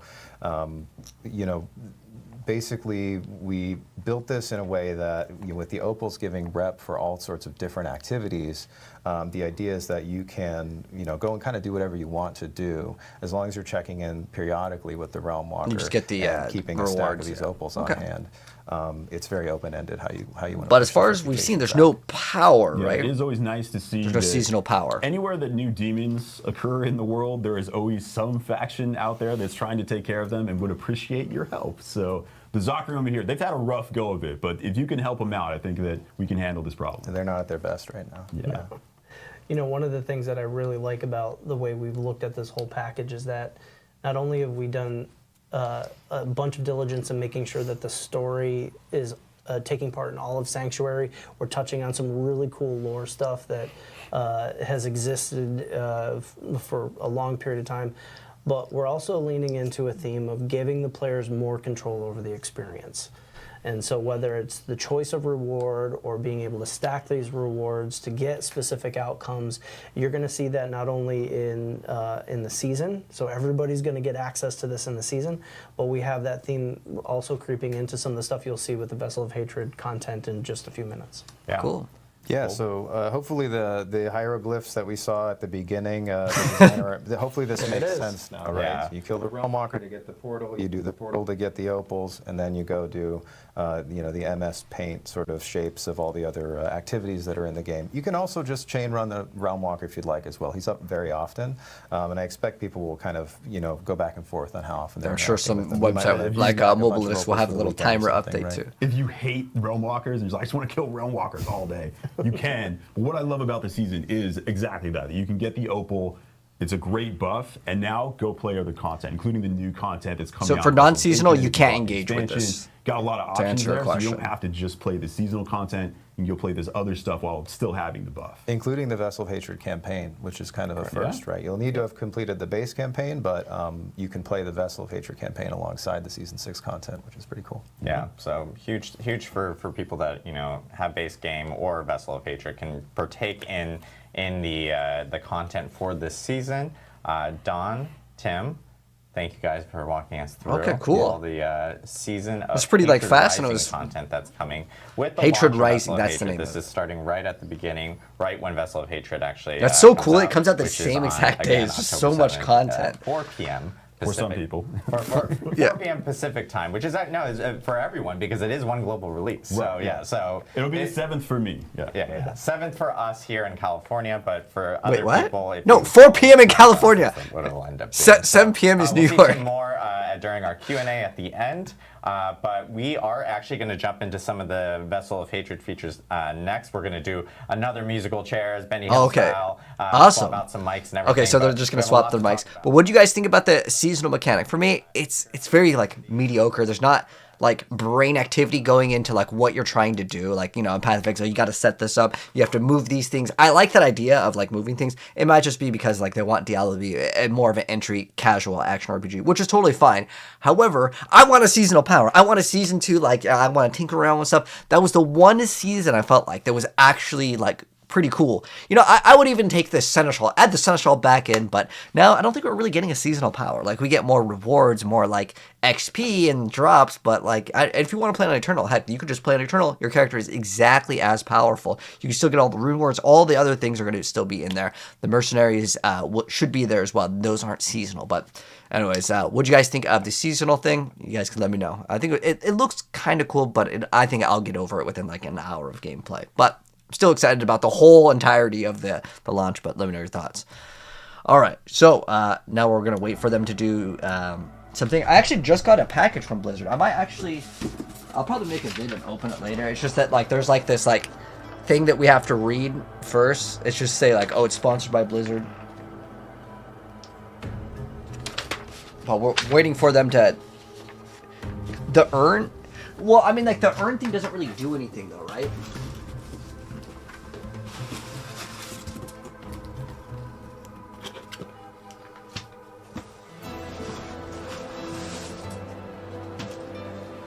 Like, as far as power goes, it just gives you like more XP, more drops. I mean, I actually know what it does, but I can't tell you, unfortunately, until the 4th. On the 4th, I will reveal everything, guys. I'll show you guys all the battle pass, everything. I will be dropping all this stuff before the season and before the game comes out, guys. I'll be dropping it. If you're new here, subscribe, turn notifications on. I will be dropping as soon as it hits midnight at October 4th, guys. I will be dropping gameplay of Season 6. We're just not allowed to upload it yet. But while we're waiting for this, we're just going to go mess around with some glyphs.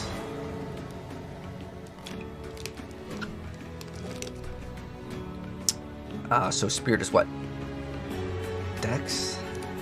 Which one has the most Dex? That's 80, 95. Okay. Spirit. We want Spirit right there. And what's the next one that has the most strength? 44. Oh, that's unfortunate. That was on the same one.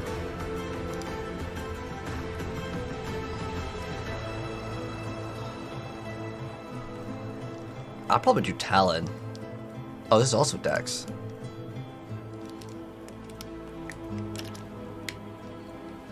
We got 80, 75, 95.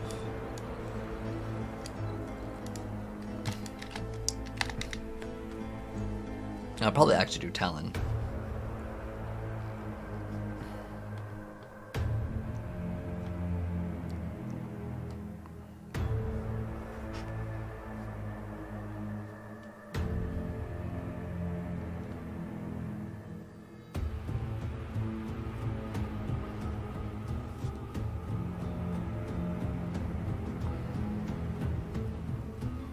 Once per spirit, so you get 40x. That's actually pretty good.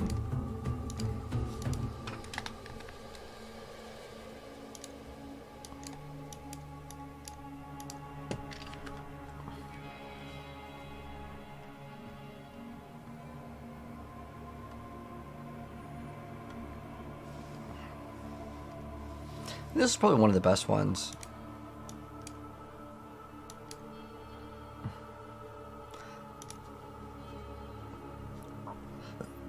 It's once per, right? Let's see.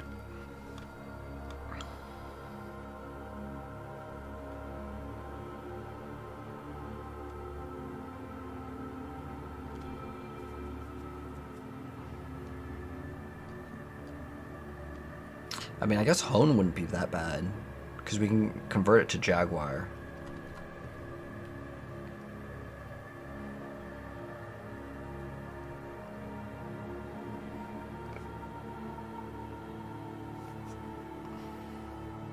That's 40x, dealing damage with Gorilla, Jaguar, Eagle, Centipede.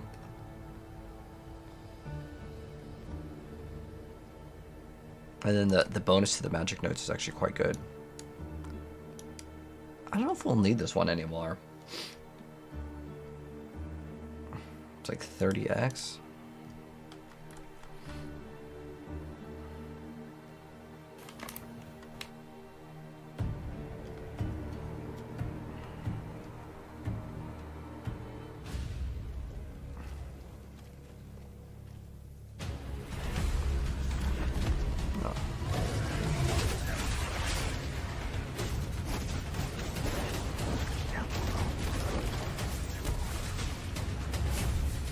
Because what is this? This is a total of 30. 38 is actually pretty big. But we'll have to wait and see how bad the nerf actually is. Oh, fitness is actually pretty nice too.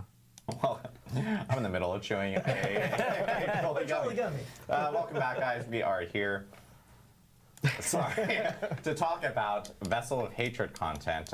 This is all the new content that's coming to the expansion. We've actually talked about this before in specific moments, but we didn't do like kind of bigger, deeper dives on this beyond like the Spiritborn, where we had a separate stream on. But we actually even have additional updates on that.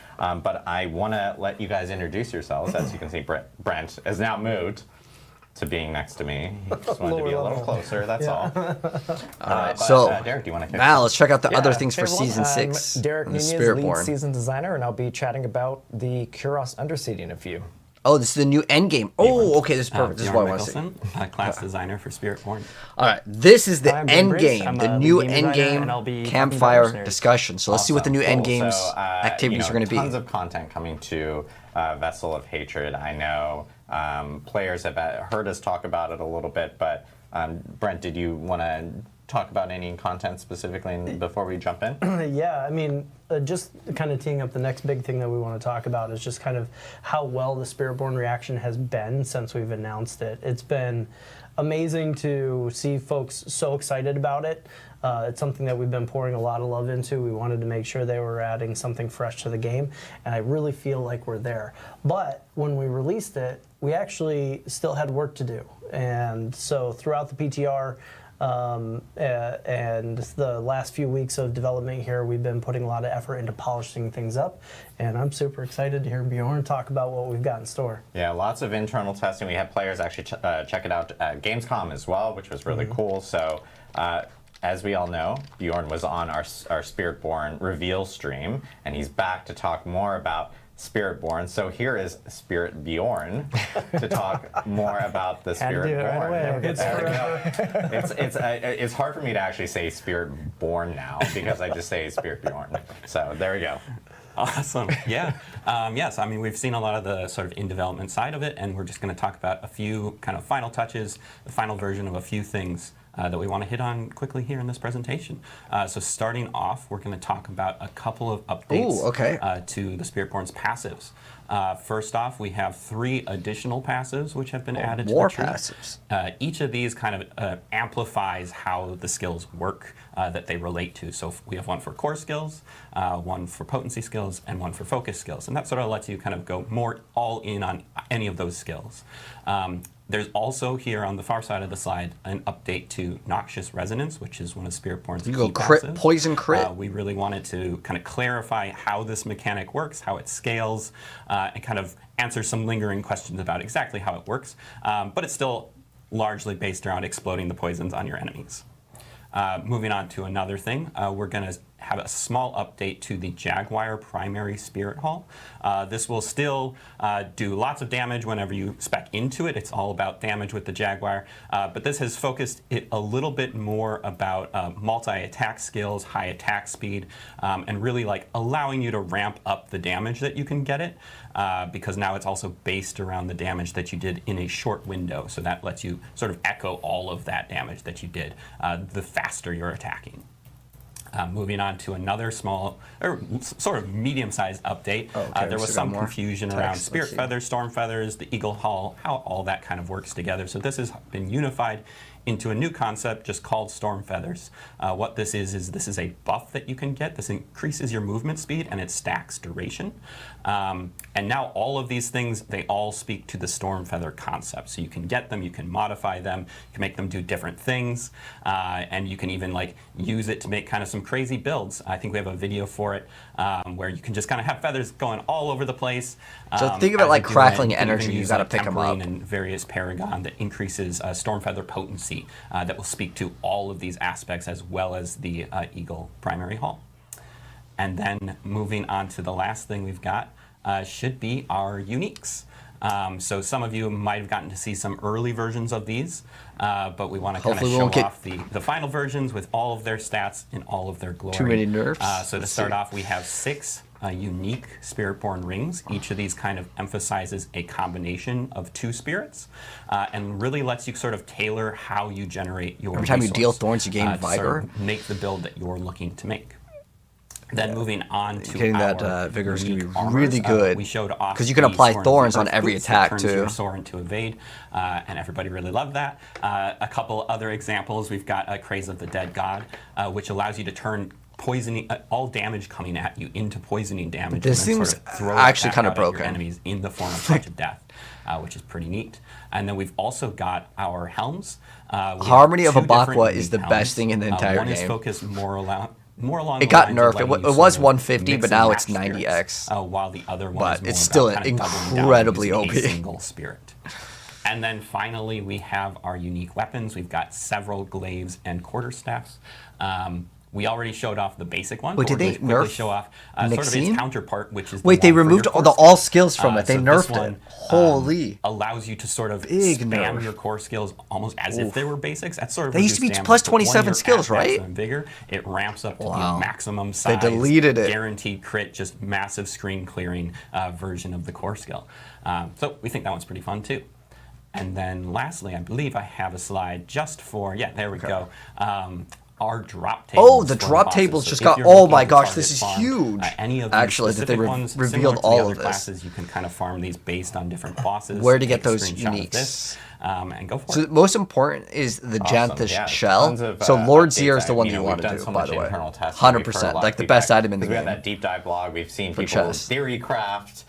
We've seen people actually play it at Gamescom. We've had a couple content creators like during the Spiritborn live stream, and even during our like kind of a preview event, they actually got to try it out and stuff. So hearing all this feedback and then applying some of the feedback and some of the internal feedback that we ended up getting and seeing all the changes here and updating everyone has been really cool to see. So thank you again, Bjorn, for walking us through the Spiritborn. The class is incredibly fun. Day one is what I'm playing for Vessel of Hatred. I think most of us are. Yeah, everyone's playing that class. It's a ton of fun to check out.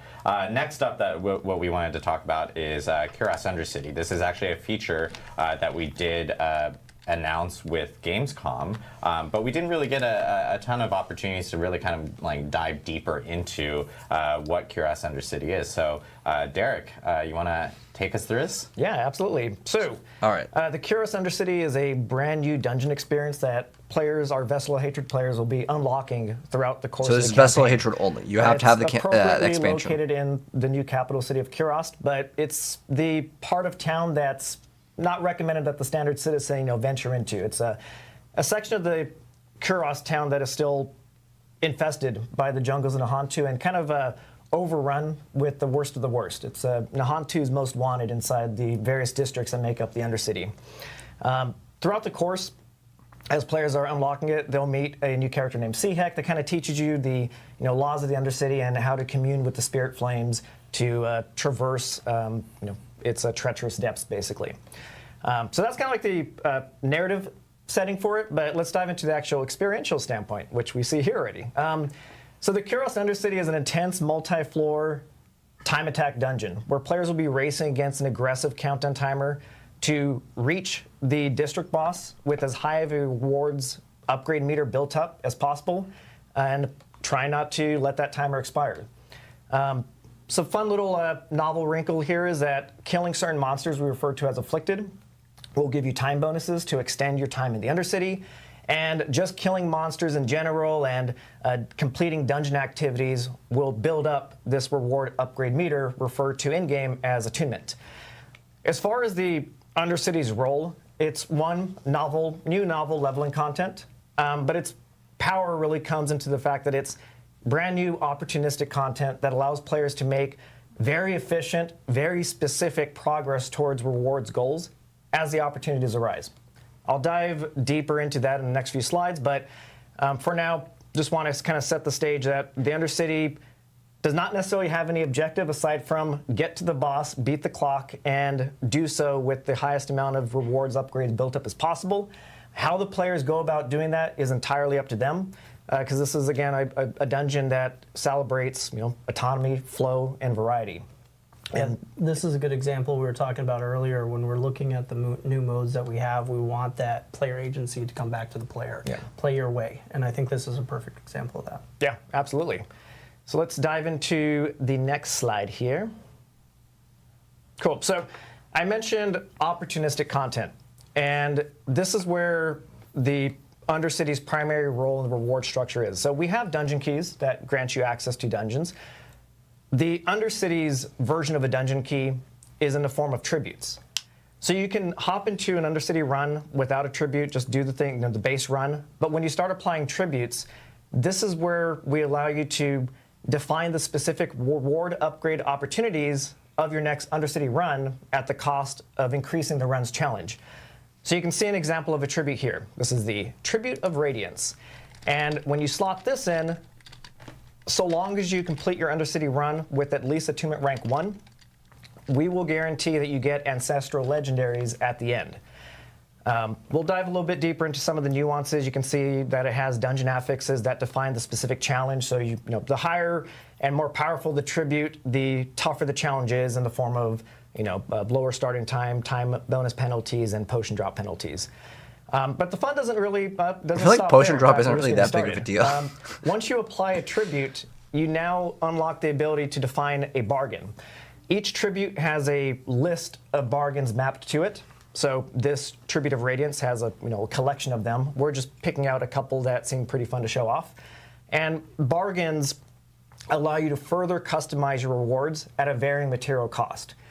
So we have one here, skill ranks, legendary armors will always possess at least one skill rank affix for X amount of gold here. And then the passive ranks, which you'll see a little bit more later, the legendary amulets will always possess at least one passive rank affix. So let's go into the next slide just to, again, recap the full flow.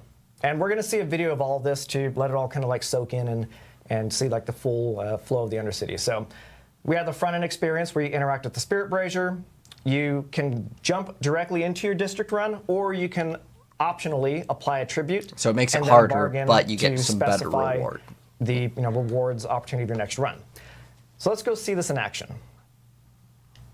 Look at that. So this is the hub of the Undercity, and that's the Spirit Brazier that I was mentioning. You can see that we have the base, the base run No rules. rune words. Starting time, no time bonus penalties, no potion drop penalties, and we have Why is there diamonds in opportunity to apply a tribute. We have 4 tributes here, so we'll show these in a still shot later, so you don't have to worry about what does it say. But we have 4 tributes here that range from magic all the way to unique to accommodate your leveling journeys. So for now, we applied the legendary tribute that'll guarantee ancestral uniques at the end of your run. And again, this is the list of potential bargains that I mentioned that each tribute has. Each tribute has varying quantities of bargains attached to it.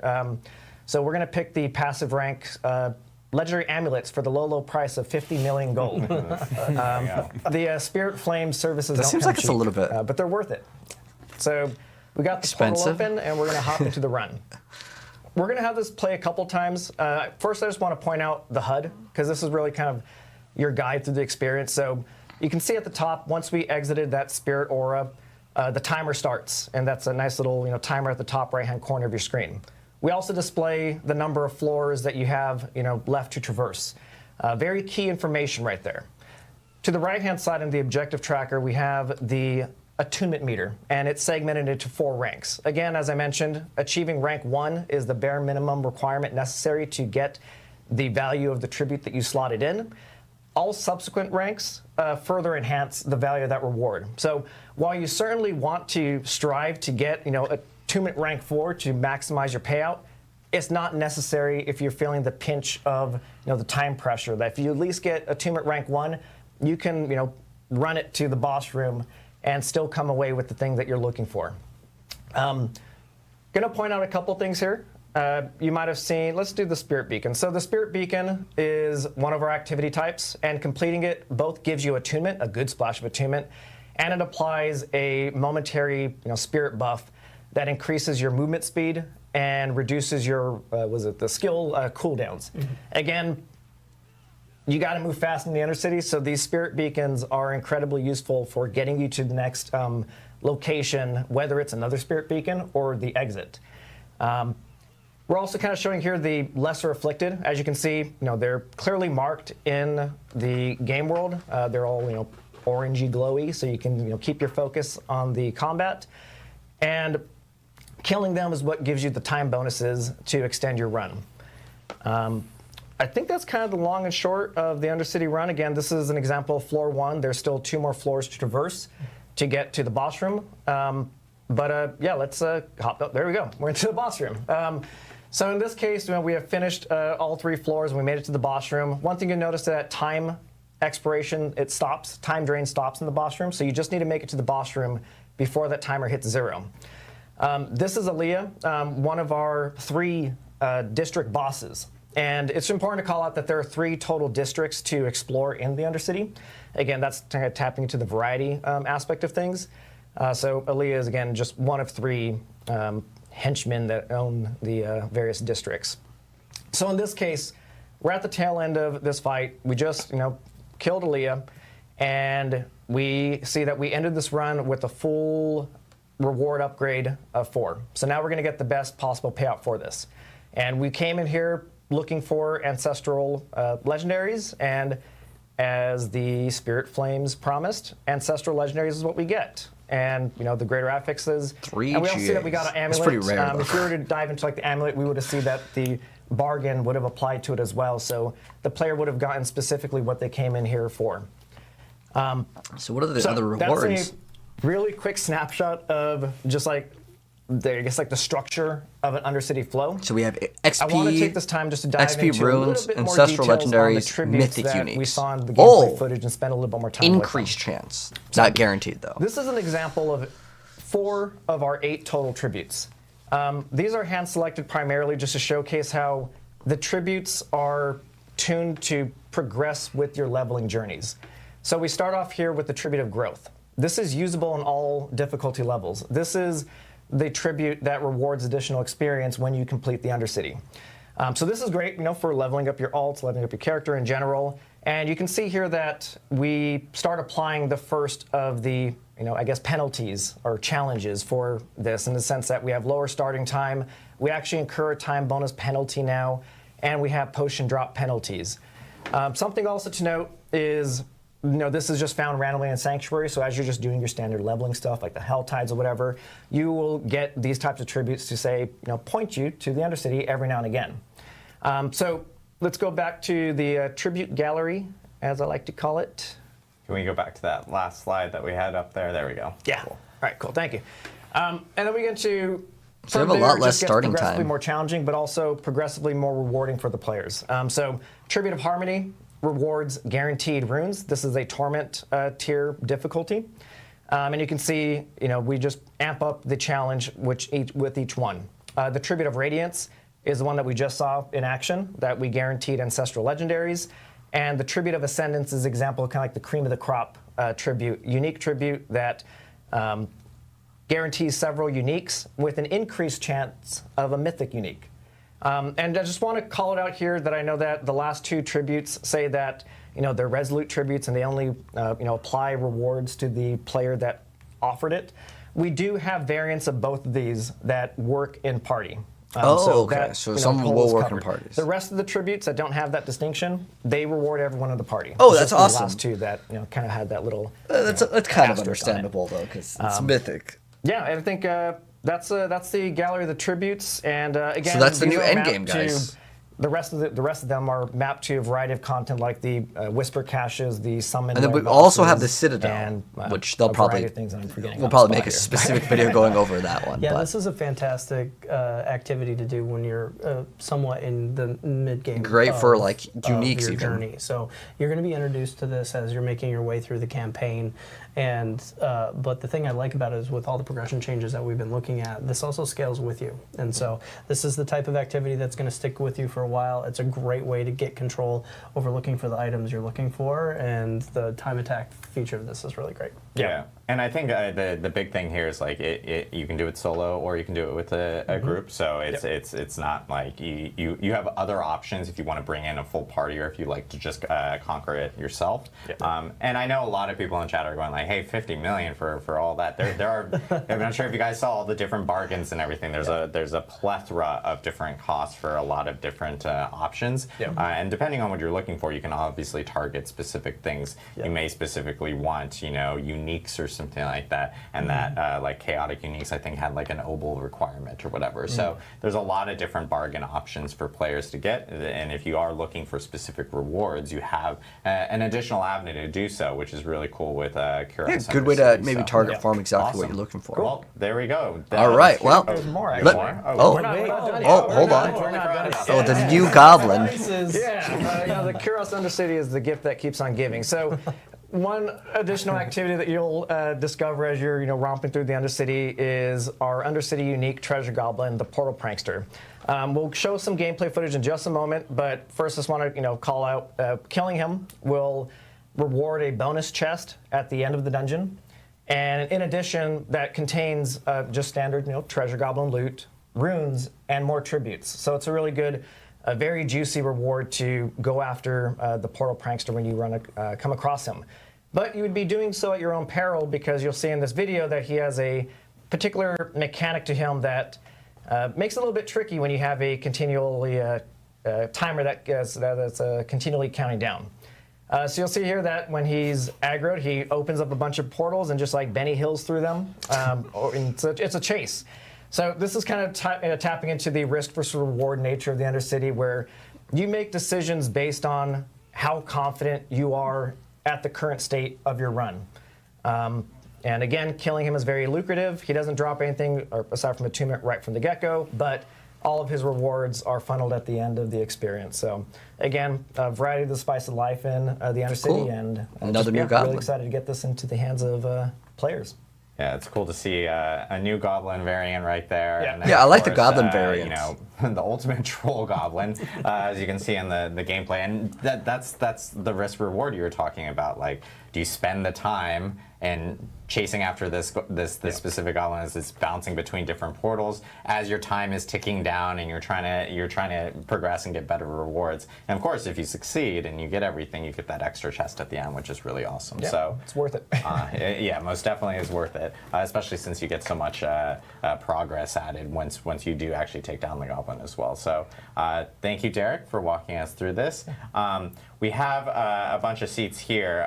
We actually have a physical seat here, because we do actually have one other person that we're going to be tapping into to talk to. So once they do this, I'm going to reserve the other part if they're going to talk about the Citadel. But what do you guys think of the new Undercity? As a new form of endgame content, I think it's actually pretty cool, but we'll have to wait and see what other rewards we get. But hopefully we'll check out the Citadel very soon, which is the raid system.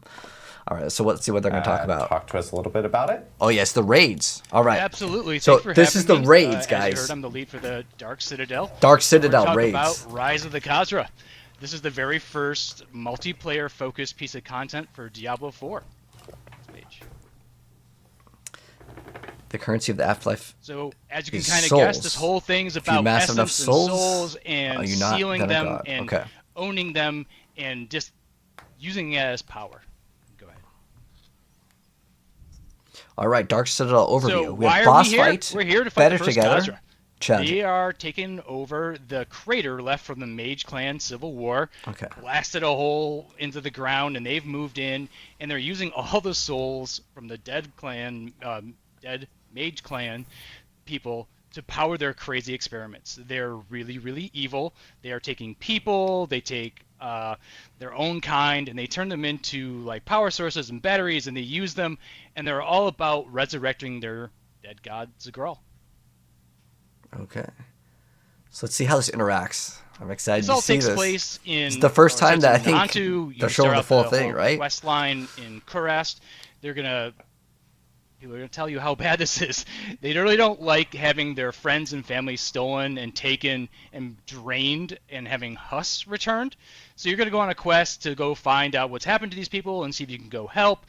A lot of other heroes have actually tried this and they have all failed. So really, when you get through this entire experience, what you really come back with is only together can we prevail. We need to bring some friends with you to come to do this content. You're not going to be able to do it on your own. And there's a new party finder system too, so it's going to be a little bit easier. Oh, okay, so it's the layout. What is this? Once you get through all of this, this actually only happens at Tournament 1. So this is not a early leveling experience. This is something when you're really into the game and you really need to like move your build along. So once you enter Tournament 1, you can go on this quest and access the Ancient Nexus, which is its own town space with a waypoint of all of its own, which gives access to the 3 dungeons you can see here. Okay, so there's These 3 new raid dungeons? Multiple boss fights in each one, and they each take a little bit of time to get through. Practice will help you optimize these runs. Experience will help you show expertise and shepherding other people to show them how to complete these mechanics. And communication is not required, but it definitely leads to better outcomes. There's a lot of new challenges and mechanics, and there's really no mercy for the hardcore players, so you have to be good too. As you can see right now, we've actually got one party split across 2 different realms, doing different mechanics and helping each other. So it's like a 12-man thing? Coming back together to bring down the boss. 3 groups of 4? It really takes at least 2 players to do these mechanics. So I don't think you can solo these, if I recall. So it looks like you have to like go through a boss maze. Fights it's like the entire experience, and we always Cyrus say players boss are fight in stronger PoE. together. It's tuned for 4 players. 2 players can do these mechanics, but it means you have to handle the mechanics and the monsters and the bosses by yourselves. We're not going to duck the difficulty for fewer players. We have lots of crazy mechanics going on. We've got people relying on each other to get through all of this. There's a lot of hero moments in this content. The best moments we had. It's like you have to like shoot back an orb. This looks awesome. Somebody's dead and the other person's running around and they click the switch or they res their friend right in time to jump through the portal or kill the boss, and everyone's just screaming and having a great time. It's really, really fun to work together and see those moments where, like, I'm curious, depending on your party members, to know if you can just keep on going in, or is it like a key that you have to like acquire? All right. We also have an exclusive monster family for the Dark Citadel. These are the newest, smartest monsters you have met. These are the first Khazra. They're pretty evil people. Shout out to the first Khazra monster family team. They did a great job on all of these guys. They are awful. They're decadent. They're sophisticated. They use a lot of magic. They do a lot of crazy things to like bring down the party. Dang, look at that. That one looks awesome. I like the weapons on it. These are cool looking enemies. That's for sure. I know with at least Dark Citadel, of course, there's always awesome rewards that are kind of associated with this. Jason, do you want to talk to us a little bit about what are this? the rewards in this? Like, what's the point of doing Absolutely. these? Because mythics are like the hardest items to acquire, basically, right? Queued up here. So the joys of well, we do have. We did it. Oh, actually, the quick quality of life improvements here. Yeah. We actually have a marker system to help parties get through the experience. You can just drop them into your emote wheel, and then as you're running through the experience, you can use those emotes to indicate to your friends and party members, hey, I found something of interest, or hey, it's over here, this is the way forward. And then a really nice thing is this is available outside the Citadel as well. It's not exclusive.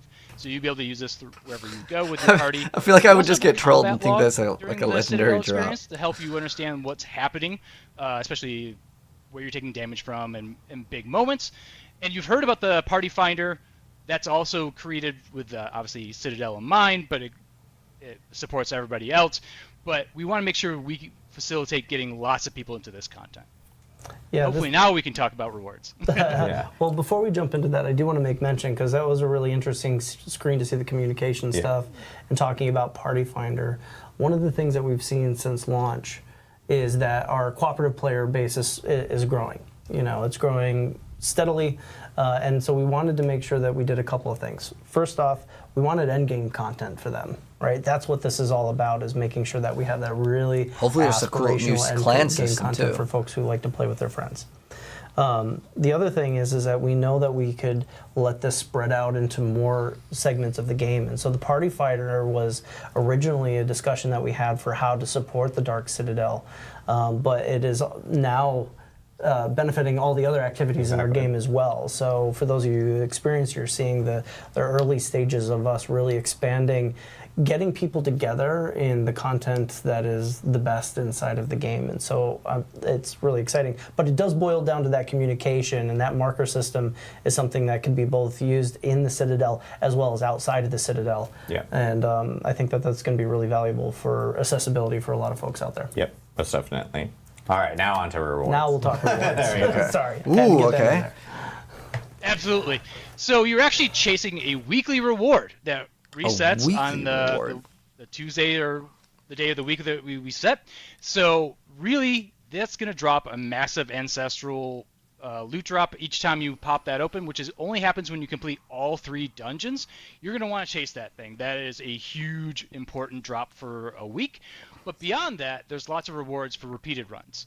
The Citadel coins are going to allow you to purchase all of these consumables, and you can maximize the number of coins you get per run by killing treasury monsters and playing on higher difficulties. The only thing that seems like it's really good is like the Scroll of Restoration. And the rest is just like small stats. Rewards these consumables really make it easier and more fun to play with groups and parties. But it also allows purchase of the Scroll of Restoration. So if you want to like just chase down and buy scrolls, this is a great place to get. Okay, so there is a reason to do this for sure. Slide for production right there. We're doing this live, right? Yeah, exactly. No, that's actually really cool to see. And again, the Scroll of Restoration being a reward in Dark Citadel, and like what we talked about earlier, you actually do get 2 guaranteed ones in the season journey, and at the same time, those are something that you can find all around the world. But Dark Citadel is like also just like that guaranteed way of being able to get it as well. So there's a lot of different variety of rewards. But it goes beyond what we just showed right there. There's actually some really, really cool stuff as well that I know Jason wants to show off us. Absolutely. I would love to end up on just the way everyone can show off their ability to just play this there's going to be to special cosmetics. Levels. So we're going to show you our premier gear. There's actually 2 levels of gear that you can get from playing the Dark Citadel. There's the normal level gear, which jade or you'll something? get from Torments 1 through 3, and it's pretty accessible. But what you're seeing right now is our premier content, which comes from only completions in Torment 4. Which is all that matters. Well, it looks like I hope this is as exciting predator for mask. to get as I'm excited to give it to you. So I'll see you in the Citadel, and thank you for letting me show this off. Okay, that was kind of cool. Thank you so much, Jason. There's a mount. Go back to the mount. Go back to the mount. I know you were probably like, oh, we got to scroll through everything. Okay, there we go. Got it. The mount is sick. See. Scroll through. There we go. Do it live. Okay, yeah, the mount is sick. That's something that I think a lot of people are going to be. Yeah, I think that is good to have some sort of content that like you can only get it from the hardest content, so you can share it with everyone. Really excited for it. And what's cool is, like, as Jason mentioned, Dark Citadel itself, like you can do it with a group of 4. You can even attempt to go for 2 people if you're really skilled. You have I want to try that. I want to try to do it. The Party Finder feature now being part of the game now. You can actually access Party Finder, find other people that may want to jump into Dark Citadel and group up with them. And of course, we have the additional communication tools with all the different pings that you can end up using and markers that you can end up using to help kind of guide that whole entire group there. So lots of cool stuff coming with Dark Citadel, really cool endgame content that's coming to Vessel of Hatred, and we can't wait to see people jump into it. Okay, cool. Can't wait to jump into it myself. That's probably going to wrap things up. Of course, It's going to do Q&A. One last topic that we do. Oh, hold on. Let's see what this is real quick. And that is our Mercenaries feature. That is okay. I'm going to save this for a different video. But anyways, what do you guys think of the Citadel? Do you guys like it? I think it looks kind of cool. And there's something to go ahead and shoot for, which is obviously going to be the cosmetics. But I'm really looking forward to seeing how difficult are the raids going to be. But we're dropping gameplay of it very, very soon. All right.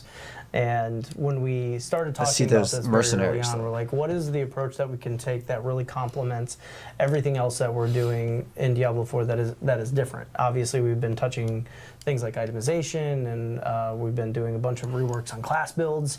So we knew a couple things here. First, we wanted to make sure that the system was built in a way that could complement your build type, right? So every build type. So this is the mercenary system in season 6. Mercenaries is a really good way of you can level them up in a way that can actually fill in that soft spot. And the other thing that we really wanted to make sure of is that they were always useful, right? And so as you play along the game, like you're interacting with them in way different ways than you would just by leveling up and using them basically as a power item, right? And so the way that we folded this in is far more robust than we've seen in other systems in the past. And yeah, I can't wait for Dan to show it off. Awesome, yeah, let's dive into it. All right, so see the new mercenaries. We can go to the first slide. So there's awesome. 4 mercenaries. We announced these characters at Gamescom. And I'm sure they'll add more in the next expansion. That you're going to meet as you play Vessel of Hatred. Early on in the campaign, you're going to meet Rahir, the guy in the middle, and you're going to lend him a hand in kind of tracking down these other characters, doing their quest lines, and unlocking them. And they're like really involved quest lines. They're pretty awesome. They have cutscenes. They have a lot of narrative and backstory where you kind of get to know more about these characters. And they have a lot of personality, so they're pretty interesting. And we really want to make them feel like characters that live in the world. They don't just sit in the hideout the whole time when you're running around, and you might see an event where they're actually participating in the event. So you may even run into some of these characters before you unlock them. Cool. So today I'm going to cover a little bit more detail than what we announced at Gamescom. I'm going to talk about playstyle and perk for each mercenary. I'm going to talk about reinforcements, which is a new way to interact with mercenaries. And then we're going to talk about bartering and progression at the end. All right, so I'm going to talk about the playstyles for each mercenary. And to start, I want to just show an example of a skill tree. So every skill tree for a mercenary, at the very top, the starting node is their perk. And this is a passive bonus you get whenever a mercenary is hired into your party.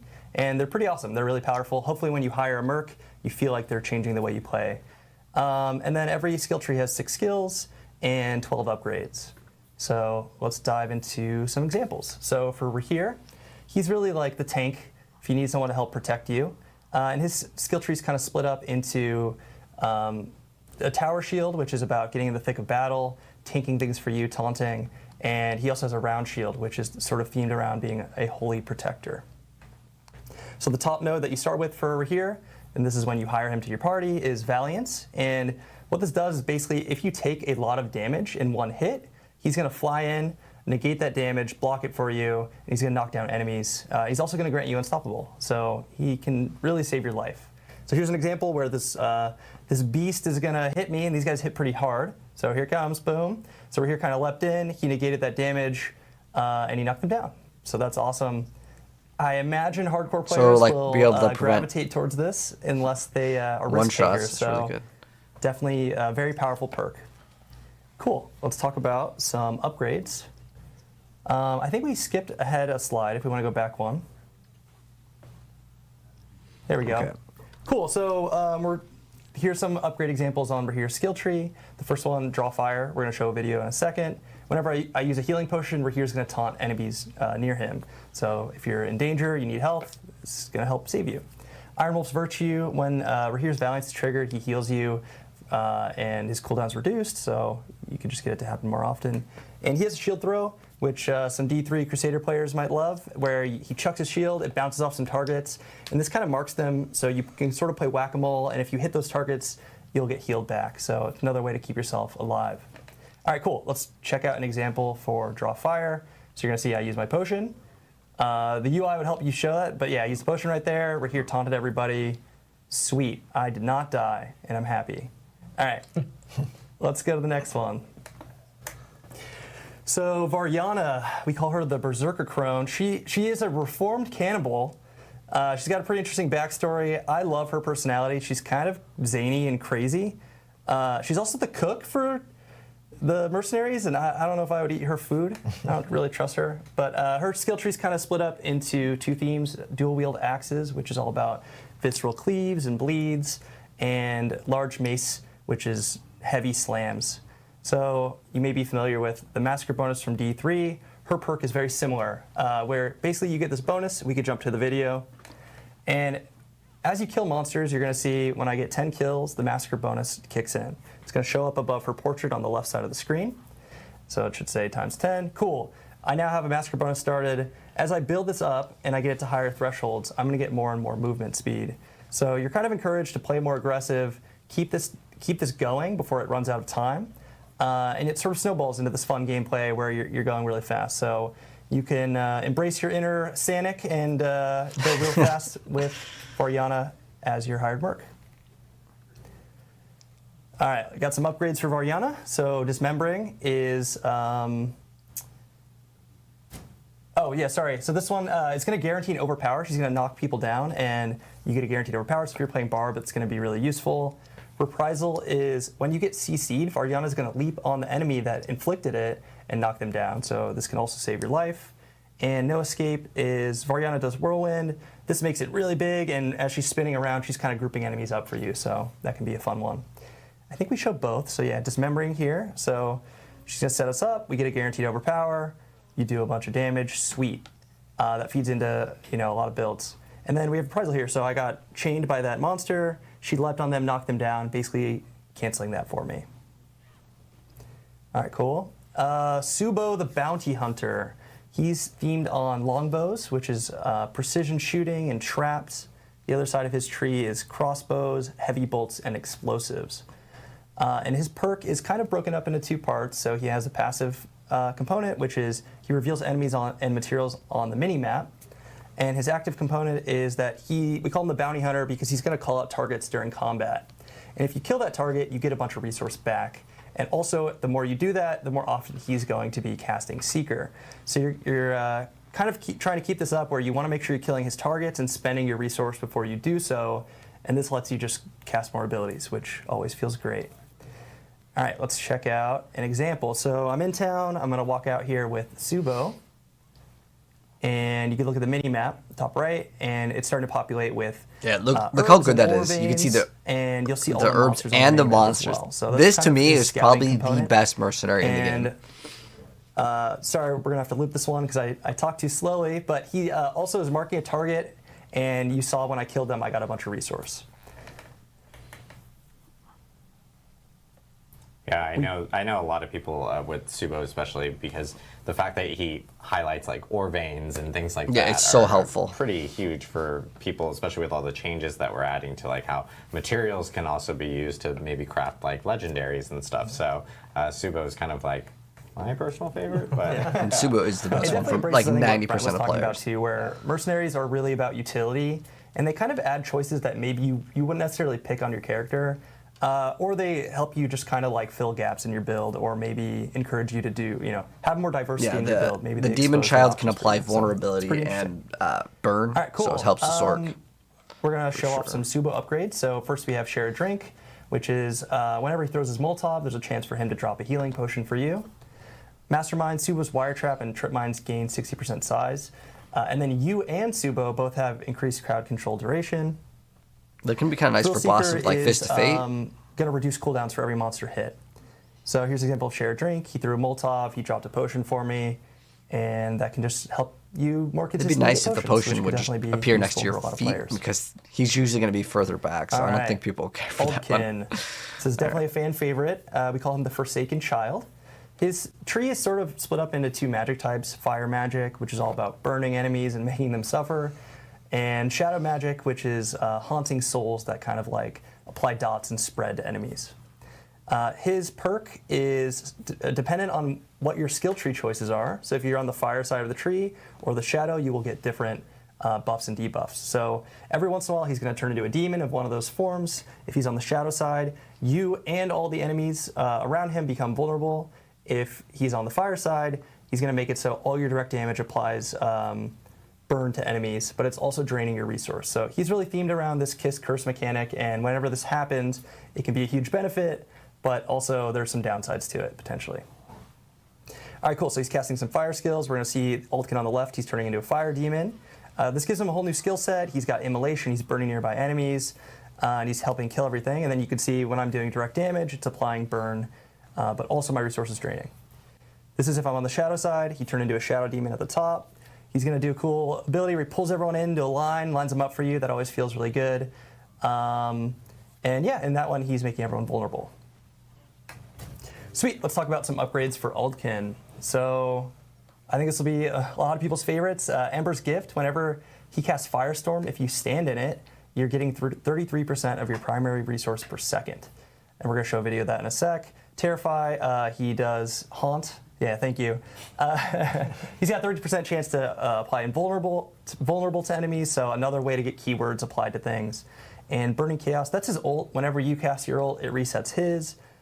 Wave of Flame is really cool. It's this giant fire wave that destroys enemy projectiles. You can kind of like run with it and fight inside of it, and I've seen a lot of people get use out of that.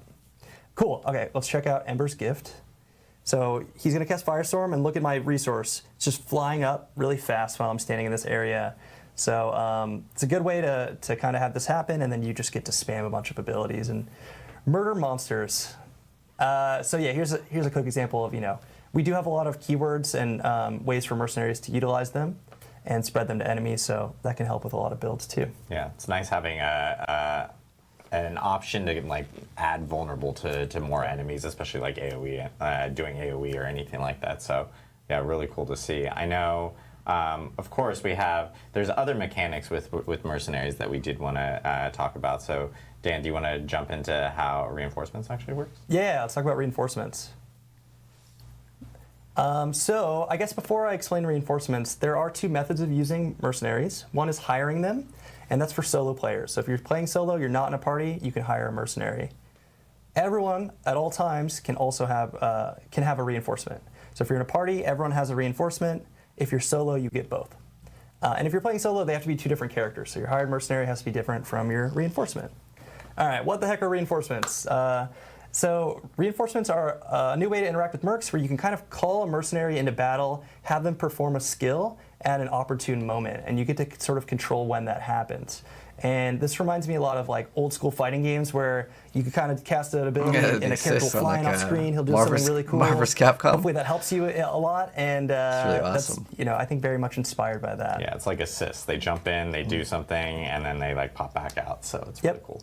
So you're gonna choose an opportunity, which is when does it happen? You could link this to any of your action bar slots. So you could say, hey, when I press 1 and I teleport, the mercenary does this skill, and then you choose a skill that you have unlocked for that mercenary.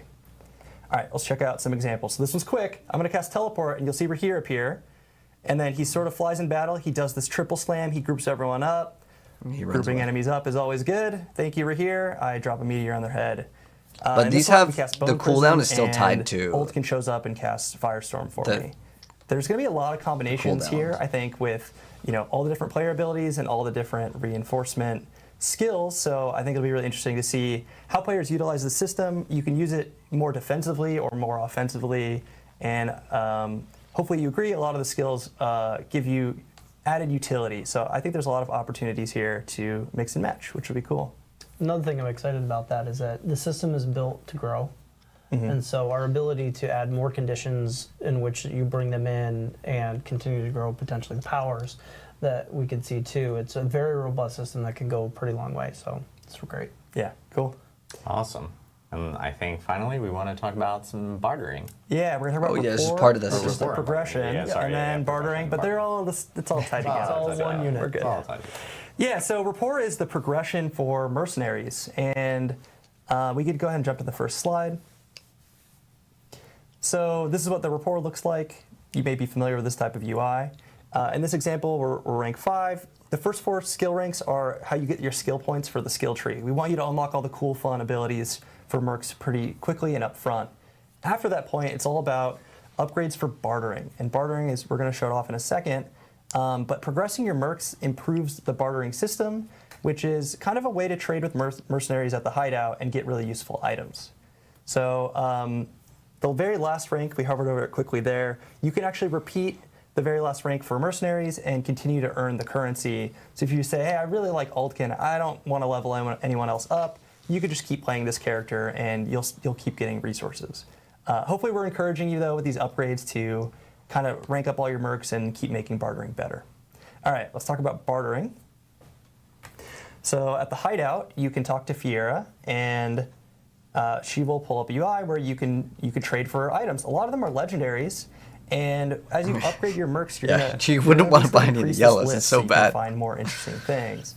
Hopefully, you can find some really cool legendary items that you're excited about. You can also get greater affixes, by the way. You're going to get more this. chances for legendaries, and each mercenary has an aspect category associated with them. So Oldkin, for example, gives you resource aspect caches. So if you level up Oldkin, that has a chance. Instead of getting a resource legendary, you're going to get a resource legendary aspect cache. And in this case, we open one of those caches. Sweet, I got a bunch of items. It's not exactly target farming, but it's a way to increase your chances of things you may be looking for. There's going to be a lot of other. And you're just going to get these here, regardless. Like, crafting materials, it's still worth summoning it. parts, some masterworking recipes, things like that, and.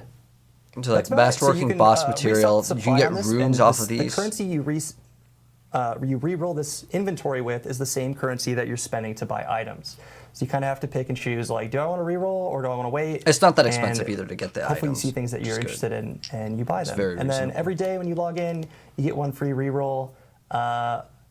Just trying to be nice to the players. Hopefully you get what you want without having to waste all your pill A whole day for one reroll. It's like nothing. I think that's all we have for mercenaries today. So it's all you're going to constantly. Yeah, I love hearing about the bartering system because it's just another. It's another way, especially for solo self-found. That's good. Or if I need boss materials, I can. I think they're going to probably just do a Q&A now, so I'm going to go ahead and wrap it up for my video. But let me know, guys, what you think of the new mercenary system and, of course, the bartering pale mark system, the rapport. I think it's a really good system overall. I just would like to see more so some sort of new ways to get power, because at the end of the day, it's just get the mythics. That's pretty much like the end game be-all power. But that's the way I currently see it. You guys let me know your thoughts down below. Let me know your thoughts on the mercenary and which one you plan to use. And we'll also drop a video guide on which one's the best. I'm going to maybe tell you a spoiler. It's Subo.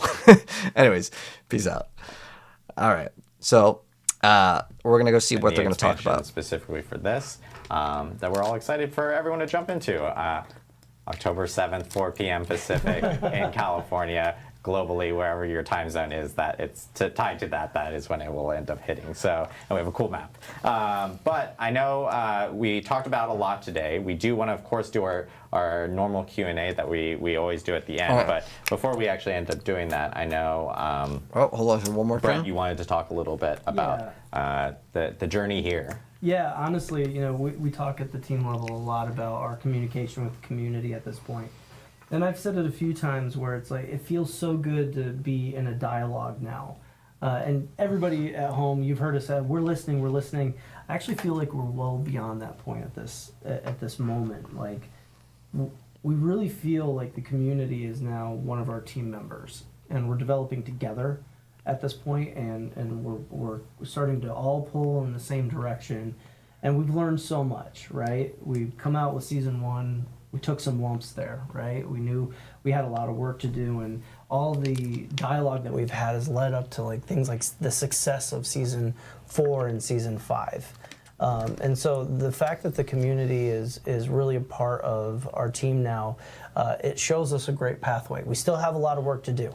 There's things we want to get. I'll probably watch this off stream. We're going to probably upload because I don't really care too much about the Q&A. I'll sift through it later and see if it's actually got anything good that's new info that we can get out of. But anyways, I'll go ahead and call it. Thank you guys so much for stopping by. I appreciate it. If you guys watch this on YouTube, TikTok, Twitch, same username everywhere if you guys want to go ahead and follow me over there. And I'll be dropping gameplay of the entirety of the campaign, and I will be dropping early gameplay of the new endgame because I had access to the early copy of the game, basically the review copy, but we cannot show anything from the campaign until the thing launches. So on October 4th, my YouTube channel and TikTok, I'll be uploading a lot of those. But anyways, have a good one, guys. I'll see you guys later for some more games.